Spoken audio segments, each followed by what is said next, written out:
अब हम स्टार्ट करते हैं हमारी क्लास 10th की बुक फर्स्ट फ्लाइट। कौन सी है? बुक का नाम है फर्स्ट फ्लाइट।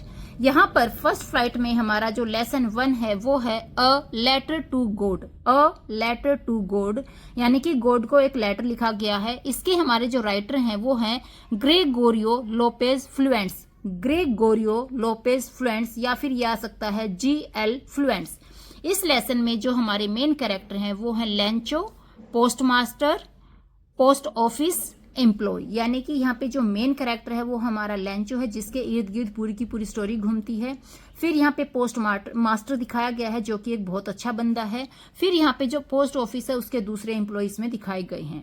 अब इस लेसन में क्या होता है, जो लेंचो होता है ना, ये एक फार्मर होता है जो कि क्या है, जिसने क्रॉप्स उगा रखी है और ये इंतजार कर रहा है किस चीज का, रेन का, बारिश का, कि अगर रेन आती है तो उसकी जो उपज है, जो फसल है, जो क्रॉप्स है वो बहुत ज्यादा अच्छी होगी। तो जो लेंचो है ये अपनी फैमिली के साथ डिनर कर रहा होता है, तो वो देखता है कि बारिश स्टार्ट होने वाली है, तो बहुत खुश हो जाता है क्योंकि जो बारिश होगी, बारिश के कारण क्या होगा, उसकी क्रॉप्स बहुत ज्यादा अच्छी हो जाएगी। तो फिर क्या होता है, बारिश आ जाती है, लेकिन जैसे जैसे बारिश आती है वैसे ही थोड़ी देर में क्या होता है, जो बारिश है वो हिल स्टॉर्म में चेंज हो जाती है, यानी कि ओलावृष्टि में चेंज हो जाती है। इसके कारण क्या होता है, उसकी जो भी क्रॉप्स थी वो सारी की सारी क्या हो जाती है, जो ओले होते हैं ना उसके कारण ढक जाती है, मतलब वो पूरी की पूरी डिस्ट्रॉय हो जाती है। अब जो पुअर फार्मर था यानी कि जो लेंचो था वो बहुत ज्यादा परेशान होता है, तो वो क्या करता है, वो गॉड को लेटर लिखता है, क्योंकि लेंचो का गॉड पे बहुत ज्यादा विश्वास होता है। तो गॉड को लेटर लिखता है कि ऐसे ऐसे मेरी क्या है, सारी की सारी क्रॉप्स खराब हो गई है और मुझे क्या चाहिए, मुझे 100 रुपीज चाहिए ताकि मैं दोबारा से क्या कर सकूं, क्रॉप उगा सकूं और अपनी फैमिली का काम चला सकूं। तो ये क्या करता है, लेटर लिखता है और जाके कहाँ पे डाल देता है, पोस्ट ऑफिस में डाल देता है। अब जो पोस्ट मास्टर होता है ना, वो क्या करता है, इस लेटर को निकालता है और देखता है कि ये तो किसके लिए, गॉड के लिए है। तो जो पोस्ट मास्टर है वो इसको पढ़ लेता है। पोस्ट मास्टर जब देखता है कि जो लेंचो है उसने भगवान के नाम पे लिखा है और उसने 100 रुपीज मांगे हैं ताकि वो अपना काम कर सके, तो पोस्ट मास्टर क्या करता है, अपनी पॉकेट में से, मतलब जो उसकी सैलरी होती है उसमें से खुद कुछ पैसे रख देता है और जो दूसरे एम्प्लॉय होते हैं उनको भी कहता है, क्योंकि लेंचो जो है उसको अभी हेल्प की जरूरत थी। तो ये लोग मिलकर क्या करते हैं, 70 पैसा उसमें रख देते हैं। पूरे 100 वो नहीं कर पाते, 70 करते हैं, यानी कि 30 कम करते हैं। क्वेश्चन आ सकता है कि कितने पैसे कम थे या कितने उन्होंने जमा किए थे, तो उन्होंने 70 जमा किए थे, 30 कम रह गए थे। अब ये क्या करते हैं, इसको वापस से जब लेंचो आता है तो लेंचो को दे देते हैं। तो जब लेंचो घर जाता है, जब वो देखता है तो उसमें 70 मिलते हैं। अब लेंचो को क्या लगता है कि जो पोस्ट मास्टर और दूसरे इंप्लॉय हैं उन्होंने क्या किया, इसमें से पैसे निकाल लिए हैं। तो जो लेंचो है ये दोबारा से भगवान को लेटर लिखता है, उसमें कहता है कि अब की बार जो तुम पैसे भेजोगे ना, 30 पैसेज, वो किसी और तरीके से भेजना, क्योंकि जो पोस्ट मास्टर और जो इंप्लॉय हैं वो क्या है, बड़े सेल्फिश है, उन्होंने मेरे पैसे निकाल लिए हैं, क्योंकि भगवान तो कभी कम पैसे भेज ही नहीं सकता। तो इस तरह से हमारा ये लेसन खत्म हो जाता है। इसमें जो मोरल है वो क्या है, faith and hope give strength, कि जो एक इंसान का जो फेथ होता है, उसकी जो होप होती है वो क्या करती है, किसी भी इंसान को स्ट्रेंथ देती है। अब आता है हमारा सेकंड लेसन जो कि है Nelson Mandela long walk to freedom. Nelson Mandela long walk to freedom, इसके जो हमारे राइटर हैं वो खुद कौन है, नेल्सन मंडेला ही हैं। यानी कि ये जो लेसन है ये नेल्सन मंडेला की लाइफ में से लिया गया एक छोटा सा पार्ट है। इसमें जो मेन कैरेक्टर हैं इसमें कौन है, एक तो हमारा नेल्सन मंडेला ही है, दूसरा यहाँ पे क्या है, डिप्टी प्रेसिडेंट्स दिखाए गए हैं और यहाँ के जो पीपल हैं उनको यहाँ पे दिखाया गया है। अब इस स्टोरी के अंदर क्या होता है कि जो हमारे नेल्सन मंडेला है वो क्या है, उन्होंने रंग भेद के कारण, अब इनका कलर कैसा है, इनका काला कलर है, तो इन्होंने क्या है, इस कलर के कारण बहुत ज्यादा प्रॉब्लम को सोल्व किया, झेला हुआ है। बहुत सारे लोगों ने इनके साथ बहुत गलत व्यवहार किया है कि ये काले हैं, काले लोगों की कोई वैल्यू नहीं होती, इनको कहीं भी कोई वैल्यू नहीं दी गई थी। तो ये अपनी लाइफ में क्या करते हैं, बहुत स्ट्रगल करते हैं ताकि जो काले धोले का, ये मतलब जो रंग रूप का जो ये भेदभाव है उसको ये खत्म कर सके। और इतने ज्यादा संघर्ष के बाद क्या होता है, और ऐसा दिन आ जाता है जब नेल्सन मंडेला क्या कर पाते हैं, इस काले गोरे की लड़ाई को खत्म कर देते हैं और एक दिन ये क्या बन जाते हैं, राष्ट्रपति बन जाते हैं। और सबके बीच में क्या करते हैं, सबके बीच में एकता को लेकर आते हैं कि सबके सब क्या है, एक हैं। यहाँ पे हमें क्या मोरल मिलता है कि जो करेज होता है और जो इक्वालिटी होती है वो कभी भी क्या कर सकती है, किसी भी वर्ल्ड को चेंज कर सकती है। तो हर बंदे के अंदर करेज होना चाहिए, साहस होना चाहिए और इक्वालिटी लाने का उसके अंदर क्या होना चाहिए, साहस होना चाहिए, ताकि उस इक्वालिटी के द्वारा वो क्या कर सके, पूरे वर्ल्ड को ही चेंज कर सके। जैसे नेल्सन मंडेला ने वर्ल्ड को चेंज कर दिया, मतलब अपनी कंट्री को चेंज कर दिया और गोरे काले के भेदभाव को खत्म कर दिया। अब है हमारा नेक्स्ट लेसन जो कि है टू स्टोरीज अबाउट फ्लाइंग। कौन सा है? Two stories about flying. इसमें हमारे जो राइटर हैं वो कौन है? Liam O'Flaherty. यहाँ पे क्या है, इस स्टोरी के अंदर दो स्टोरियां दिखाई गई हैं। कितनी स्टोरियां हैं यहाँ पर? इस एक लेसन के अंदर दो स्टोरियां हैं। पहली स्टोरी के जो हमारे राइटर हैं वो कौन है? Liam O'Flaherty. और दूसरे के कौन है? Frederick Forsyth. Frederick Forsyth. तो हम देखेंगे इन दोनों स्टोरीज को। अब इन दोनों स्टोरीज के अंदर जो हमारे कैरेक्टर हैं ये कौन है? तो यहाँ पे पहली स्टोरी के अंदर जो मेन कैरेक्टर है वो कौन है? यंग सीगल है। कौन है? एक यंग सीगल है, यानी कि सीगल का बच्चा है। फिर यहाँ पे पूरी सीगल फैमिली दिखा रखी है। और यहाँ पे दूसरा जो यहाँ पे क्या है, जो हमारा दूसरा जो पार्ट है उसके अंदर जो मेन कैरेक्टर है वो कौन है? पायलट यहाँ पे दिखाया गया है। फिर यहाँ पे एक मिस्टीरियस ब्लैक एरोप्लेन, यानी कि एक तो वो एरोप्लेन दिखाया गया है जो कि सबको दिखाई दे रहा है, जिसका एक पायलट है। फिर यहाँ पे एक दूसरा एरोप्लेन दिखाया गया है जिसका ब्लैक क्या है, ये ब्लैक एरोप्लेन है और उसके अंदर जो पायलट है वो बिल्कुल भी क्लियर नहीं है और ये किसी को भी दिखाई नहीं देता है। तो ये दो स्टोरियां हैं। अब हम इनको क्या करेंगे? डिस्कस करेंगे कि स्टोरियां कहती क्या हैं। तो जो हमारी पहली स्टोरी है जिसके अंदर की हमारा जो ये यंग सीगल है, ये क्या है? इस स्टोरी के अंदर क्या है कि जो ये यंग सीगल है ये उड़ने से बहुत ज्यादा अफ्रेड करता है, बहुत ज्यादा डरता है। पूरी फैमिली चाहती है कि ये उड़े, लेकिन ये उड़ता ही नहीं है। सारे काम एक ही जगह बैठे बैठे करता है। उसकी फैमिली उसके लिए खाना लाती है। खाना लाने का मतलब है जो फिश वगैरह वो निकाल के लाती है, लेकिन ये कुछ भी नहीं करता। पूरी फैमिली, इसके भाई बहन सब उड़ते हैं, सब इसको उड़ने के लिए कहते हैं, लेकिन ये डरता रहता है और डर के कारण उड़ ही नहीं पाता। तो पूरी फैमिली क्या करती है? इसको अकेला छोड़ देती है और वहां से दूर चली जाती है, किसी दूसरे जाके चट्टान पर बैठ जाती है। अब ये सोचता है कि उसके लिए कोई खाना नहीं ला रहा, कोई इसका ध्यान नहीं रख रहा, तो ये बड़ा ही प्रॉब्लम में हो जाता। तो नौटंकी करने लग जाता है कि उसे चक्कर आ रहे हैं, भूखे कारण ये वो कुछ कुछ दिखाता है। तो उसकी मदर है वो समझ जाती है कि ये कुछ गड़बड़ कर रहा है, मतलब ये क्या है? नौटंकी कर रहा है। तो इसकी मदर क्या करती है? वो सोचती है कि इसको तो उड़ना सिखाना ही है। तो ये क्या करती है? फिश का एक पीस लेती है और उसकी तरफ उड़ जाती है। तो जो छोटा सीगल है जब देखता है कि उसकी मदर क्या है, फिश का एक पीस लेके आ रही है, तो बहुत खुश हो जाता है। उसको लगता है कि मदर उसको जरूर दे देगी। लेकिन मदर क्या करती है, जब वो सीगल के पास पहुंचने वाली होती है तो थोड़ा सा पीछे ही क्या है, रुक जाती है। मतलब वो पानी के ऊपर थी लेकिन सीगल से थोड़ा सा दूर थी। अब सीगल जो छोटा सा बच्चा था, जो यंग बच्चा था, जो उड़ नहीं रहा था, डर रहा था, वो ये नहीं देखता कि नीचे क्या है, जमीन है या पानी है। वो जैसे ही उस खाने को देखता है वैसे ही क्या करता है, उसके ऊपर झपकता है। अब वो जैसे ही झपकता है उसका ध्यान जाता है कि वो तो कहाँ पे है, आसमान में है। एक बार तो वो डर जाता है लेकिन वो क्या करता है, फिर उड़ जाता है। अब उसको अच्छा लगता है कि वो उड़ रहा है, लेकिन अब उसको ये नहीं पता कि नीचे कैसे उतरना है। अब उसकी मदर उसको क्या करती है, उसको साहस देती है कि हाँ हाँ तुम कर सकते हो।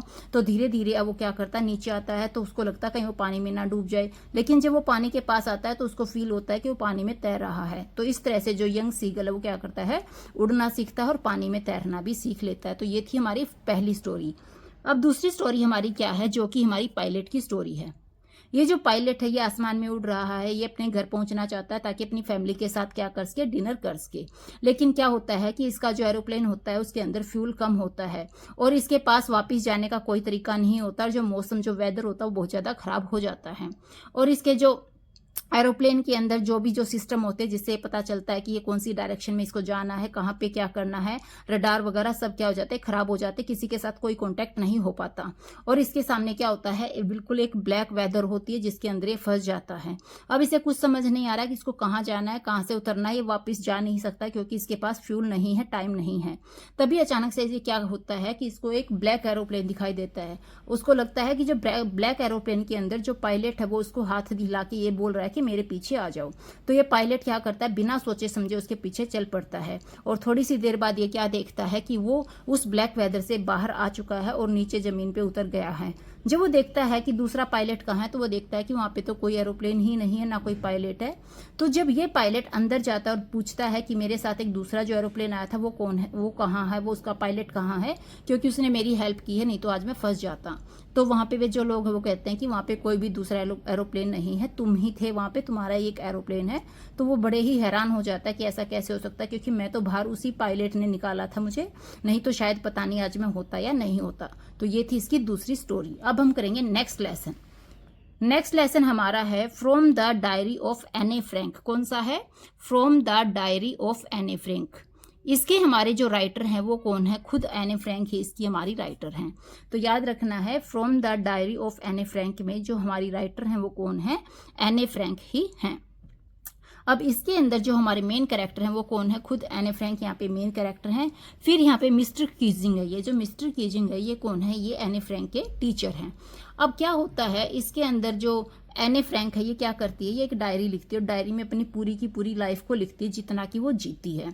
अब इसके अंदर वो बहुत कुछ प्रॉब्लम को शेयर करती है, लेकिन जो मेन हिस्सा जो हमारे एग्जाम में पूछा जाता है वो उसके स्टूडेंट लाइफ का है। अब एने फ्रैंक कहती है कि वो स्कूल में जाती थी तो वो हर एक सब्जेक्ट में अच्छी थी, लेकिन मैथ से उसको बहुत डर लगता था, वो मैथ में अच्छा नहीं कर पाती थी। लेकिन जो मैथ वाले टीचर थे यानी कि जो मिस्टर कीजिंग थे वो हमेशा उसका मजाक उड़ाते रहते थे। क्यों मजाक उड़ाते थे, क्योंकि जो एने फ्रैंक थी ना वो उसकी क्लास में बातें करती रहती थी। तो जो उसके सर थे वो उसको क्या बोलते थे, चैटर बॉक्स बोलते रहते थे। एने फ्रैंक को क्या बोलते थे, चैटर बॉक्स बोलते थे। एने फ्रैंक को बुरा लगता था, लेकिन उसको आदत हो गई थी कि उसके सर तो उसको ऐसे ही कुछ कुछ बोलते रहते हैं, तो उसको फील नहीं करती थी। अब उसके सर जब भी ये बात करती थे तो क्या करते थे कि एक टॉपिक दे देते थे, जैसे कि चैटर बॉक्स हो गया, ठीक है, इस तरह से कोई टॉपिक देते थे और बोलते थे कि इसके ऊपर ऐसे लिख के लाना है। तो इस तरह से स्टोरी एने फ्रैंक अपनी पूरी की पूरी लाइफ बताती है।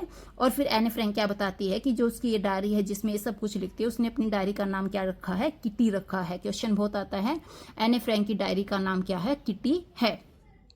तो इसमें एने फ्रैंक क्या करती है, अपनी पूरी लाइफ, अपने स्कूल, अपने फ्रेंड, उसकी जो फीलिंग्स रही हैं लाइफ को लेके, वो सारी की सारी वो इस डायरी के अंदर लिखा करती है। तो इस चैप्टर का हमारा जो मोरल है वो क्या है, sharing feelings makes us feel better, कि जब हम हमारी फीलिंग्स को किसी के साथ शेयर करते हैं तो हमें अच्छा लगता है। अब ये फीलिंग जब हम किसी इंसान के सामने शेयर करते हैं तो हो सकता है वो क्या कर सकता है, उन फीलिंग्स को किसी और को बता सकता है और वो हमारी प्राइवेट फीलिंग ना रहे। लेकिन जो डायरी होती है हमारी बेस्ट फ्रेंड होती है, कभी भी हमारी फीलिंग्स को किसी दूसरे के सामने नहीं बताती, इसलिए डायरी से अच्छा फ्रेंड कोई भी नहीं है। अब हम करेंगे हमारा नेक्स्ट लेसन जो कि है द 100-1। ये एक ऐसा चैप्टर है जो दो पार्ट में है, एक तो है 100-1, दूसरा है 100-2। तो हम इनको एक साथ में करके चलेंगे। 100-1 और 100-2 जो हमारा लेसन है ये पार्ट 1 और पार्ट 2 हैं। इसके जो हमारे राइटर हैं वो कौन है, एलिनोर एस्टस। एलिनोर एस्टस क्या है, इन दोनों के ही हमारे क्या है, सेम राइटर हैं, क्योंकि ये क्या है, पार्ट 1 पार्ट 2 हैं। अब यहाँ पे दोनों में जो हमारे कैरेक्टर हैं वो कौन है, यहाँ पे जो मेन कैरेक्टर है वो है लड़की है, ये है वांडा। क्या नाम है इस लड़की का, वांडा नाम है। फिर यहाँ पे दूसरा जो है ये क्या है, पेट्रोन्स्की है। कौन है, पेट्रोन्स्की है। फिर यहाँ पे एक और लड़की जिसका नाम है पैगी, और तीसरी लड़की यहाँ पे है जिसका नाम है मैडी। यानी कि ये 3 लड़कियां हैं जिसमें से एक है वांडा, दूसरी है पैगी और तीसरी कौन है, यहाँ पे मैडी है। ये तीनों की तीनों एक ही स्कूल में पढ़ते हैं, एक ही क्लास में पढ़ते हैं। लेकिन जो ये वांडा होती है ना, ये क्या होती है, गरीब होती है। तो ये एक ही तरह की ड्रेस पहनती रहती है जिसका कलर होता है ब्लू। कलर आ सकता है कि वांडा कौन से कलर के कपड़े पहनती है, तो ब्लू कलर के कपड़े ये स्कूल में पहनती है और ये हमेशा इसी ड्रेस में रहती है। तो जो पैगी होती है और जो मैडी होती है वो क्या करते हैं, वो इसकी इस बात के लिए कि वो गरीब है, एक जैसे कपड़े पहनती है और ये कपड़े बहुत ज्यादा डल हो चुके हैं, तो इस चीज का मजाक बनाते हैं। सबसे ज्यादा इसका जो मजाक बनाती है वो कौन बनाती है, मैडी बनाती है। कौन बनाती है, मैडी बनाती है। अब पैगी को वैसे ये अच्छा तो नहीं लगता कि उसका मजाक बनाया जाए, लेकिन वो कुछ नहीं कहती। क्यों नहीं कहती, क्योंकि अगर वो उसको बचाएगी तो जो मैडी है वो क्या करेगी, पैगी का ही मजाक बनाना स्टार्ट कर देती है। तो खुद कर देगी, तो खुद को बचाने के लिए जो पैगी है वो क्या करती है, मैडी को हेल्प करती है, उसको सपोर्ट करती है और वांडा का मजाक बनाती रहती है। अब क्या होता है, अब वांडा को बुरा तो लगता है, लेकिन वांडा कुछ नहीं कहती। वांडा सबको कहती है कि मेरे पास 100 ड्रेसेस हैं और वो बहुत ज्यादा ब्यूटीफुल है। तो सभी कहते हैं दिखाओ, तो ये कहती है मेरे पास 100 ड्रेसेस और बहुत सारी चप्पल भी हैं। बट कोई भी मानता नहीं है और सब उसका मजाक बनाते रहते हैं। तो एक दिन क्या होता है, जो वांडा वो स्कूल छोड़ के चली जाती है। क्यों जाती है, क्योंकि वो बहुत परेशान हो जाती है, उसकी फैमिली बहुत परेशान हो जाती है इन चीज़ों को लेके, गरीबी अमीरी को लेके। यहाँ पे सब उनको तंग करते हैं, इसी कारण वो लोग क्या करते हैं, वहां से अपने घर को शिफ्ट कर लेते हैं। अब जब ये शिफ्ट करते हैं तो जो वांडा होती है ना, ये अपने दोस्तों के लिए एक लेटर भेजती है। तो जो लेटर होता है ना वो प्रिंसिपल लेके आते हैं। तो वो क्या करते हैं, क्लास में लेटर में सुनाया जाता है कि जो वांडा है वो क्या है, नए स्कूल में चली गई और उसको उम्मीद है कि यहाँ पे वो सब नहीं होगा जो कि उसके पुराने स्कूल में हुआ है। और वांडा क्या करती है, वहां पे जो वांडा है वो पैगी और मैडी के लिए एक पिक्चर भेजती है। इस पिक्चर में क्या होता है, जो पैगी है और जो मैडी है उनकी फोटो बनी होती है और उसमें 100 ड्रेसेस उसने बना रखी होती है जो बहुत ही ब्यूटीफुल होती हैं, जिसमें पैगी पैगी और मैडी क्या है बहुत सुंदर लग रही थी। अब जो पैगी और मैडी है इनको बहुत बुरा लगता है कि सच में वांडा जो 100 ड्रेसेस की बात करती थी वो उसने हम लोगों के लिए बनाई है, हमें वो इतना अच्छा मानती थी लेकिन हमने उसके साथ गलत बर्ताव किया, तो उन्हें बहुत बुरा लगता है। अब जो पैगी और मैडी होते हैं ना, ये क्या है इसके घर जाते हैं ताकि उसको रोक सके, लेकिन जब ये पहुंचते हैं तो इन्हें पता चलता है कि वो लोग तो घर छोड़ के जा चुके हैं। तो बाद में क्या होता है, इन्हें बहुत फील होता है बट अब कोई फायदा नहीं होता। तो ये लेसन हमें जो मोरल देता है ना, वो क्या देता है, वी शुड नॉट जज आर हर्ट अदर। हमें किसी को भी कभी भी हर्ट नहीं करना चाहिए, किसी को जज नहीं करना चाहिए। पॉवर्टी के कारण तो बिल्कुल भी नहीं करना चाहिए। फ्रेंड को फ्रेंड के हिसाब से हमें रखना चाहिए। ये थे हमारे 100-1 और 100-2 दोनों की स्टोरीज। यहाँ पे जो कैरेक्टर हैं वो दोनों में क्या है, सेम है। अब आता है हमारा lesson number 7, glimpses of India. क्या है, ग्लिम्पसेस ऑफ इंडिया हमारा नेक्स्ट लेसन है।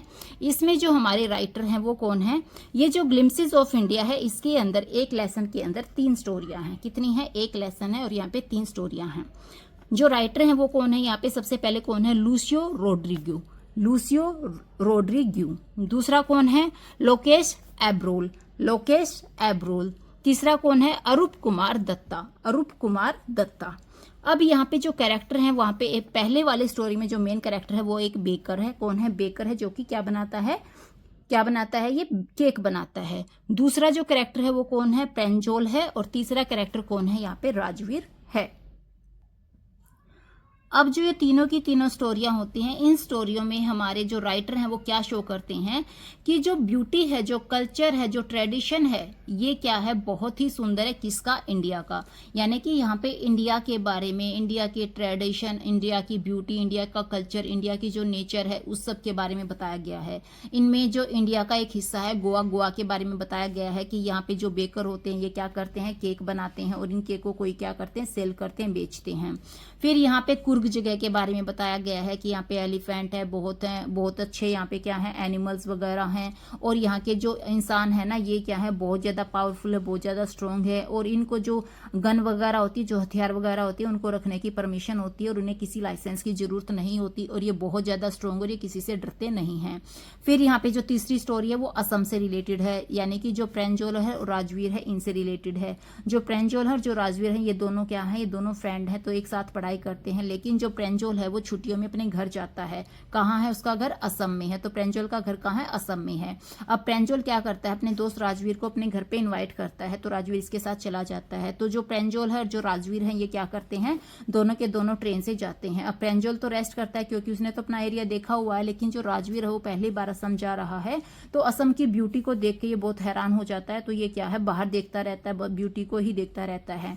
अब ये ट्रेन से जब उतरते हैं तो ये गाड़ी में बैठते हैं। गाड़ी में क्या होता है, जो रास्ता है वो पहाड़ों पे ऊपर नीचे होता है, तो राजवीर उसमें जाता है। वहां पे वो टी वगैरह बहुत ज्यादा देखता है कि वहां पे कौन सी क्रॉप्स थी, टी की क्रॉप्स वहां पे दिखाई गई है। तो इस तरह से हमारा जो ये चैप्टर है इसमें क्या है, इंडिया का जो डाइवर्सिटी दिखाई गई है जो कि बहुत ज्यादा रिच है। मतलब इंडिया में जो डाइवर्सिटी है वो क्या है, रिच है। यहाँ पे हर जगह अलग अलग टाइप के लोग हैं, अलग अलग उनकी संस्कृति है, अलग अलग उनकी परंपराएं है, लेकिन हर एक चीज के अंदर क्या है, ब्यूटी है। ये यहाँ पे इस लेसन में दिखाया गया है इन तीनों स्टोरियों के अंदर। अब हम करेंगे हमारा नेक्स्ट लेसन हमारा क्या है, मिजबिल द ओटर। कौन सा है, मिजबिल द ओटर, ये हमारा नेक्स्ट लेसन है। इसके जो हमारे राइटर हैं वो कौन है, गेविन मैक्सवेल। कौन है, गेविन मैक्सवेल हमारे क्या है, राइटर हैं किसके, मिजबिल द ओटर लेसन के। अब इसके अंदर जो कैरेक्टर है वो कौन है, यहाँ पे जो गेविन मैक्सवेल हैं यानी कि जो हमारे राइटर हैं वो क्या है, यहाँ पे कैरेक्टर हैं। दूसरा यहाँ पे कैरेक्टर कौन है, मिजबिल कौन है, ये एक ओटर है। तो ये यहाँ पे हमारे क्या है, कैरेक्टर हैं। अब इसमें क्या होता है, जो हमारे राइटर होते हैं पहले तो इनके पास क्या होता है, एक डॉग होता है, लेकिन वो मर जाता है। अब जो ये हमारे राइटर हैं दूसरा डॉग नहीं लेना चाहते क्योंकि वो अपने डॉग की जगह किसी दूसरे डॉग को नहीं देना चाहते, लेकिन फिर भी वो ये चाहते हैं कि उनके पास एक पेट हो। तो ये अपने दोस्तों की हेल्प से क्या करते हैं, एक पेट को लेते हैं, पेट खरीद लेते हैं। अब ये जो पेट होता है जो कि ये खरीदता है, ये क्या होता है, एक ओटर होता है। ओटर क्या होता है, जो उदबिलाऊ बोलते हैं ना, उसको हम ओटर कहते हैं। तो ये क्या करता है, अपने दोस्त की हेल्प से ओटर खरीदता है और फिर इसको अपने साथ ले जाता है। जब ये ओटर को अपने साथ ले जाता है तो इसको एरोप्लेन से जाना होता है। तो जब ये एरोप्लेन से लंदन जा रहा होता है तो ये ओटर के लिए क्या करवाता है, एक बॉक्स बनवाता है और उसको ओटर को उसके अंदर रख लेता है। तो ओटर को लगता है कि जो राइटर है वो उसको छोड़ के कहीं जा रहा है, तो वो क्या करता है, बॉक्स के अंदर अपना मुंह मारता है, जिसके कारण उसके मुंह के ऊपर, माउथ के ऊपर चोट लग जाती है। अब जो हमारे राइटर हैं वो उसको उसमें से निकालते हैं, उसके जो ब्लड वगैरह उसके माउथ पे लग गया उसको साफ करते हैं और उसको क्या करते हैं, प्यार से उसके अंदर बिठा देते हैं। फिर हमारे जो राइटर हैं वो क्या करते हैं, गेविन मैक्सवेल क्या करते हैं, प्लेन में जाते हैं। अब प्लेन में क्या होता है, वो क्या देखते हैं कि जो ओटर होता है ना वो उस बॉक्स में से निकल के इधर उधर घूम रहा था। तो सभी लोग एक बार तो परेशान हो जाते हैं, लेकिन फिर क्या होता है, जो ओटर होता है वो चुपचाप से आता है और जो हमारे राइटर उसके पैरों के बीच में बैठ जाता है। ओटर का जो सबसे फेवरेट जगह थी बैठने की, वो हमेशा पैरों में ही बैठता था, तो पैरों में क्या थी, उसकी फेवरेट जगह थी।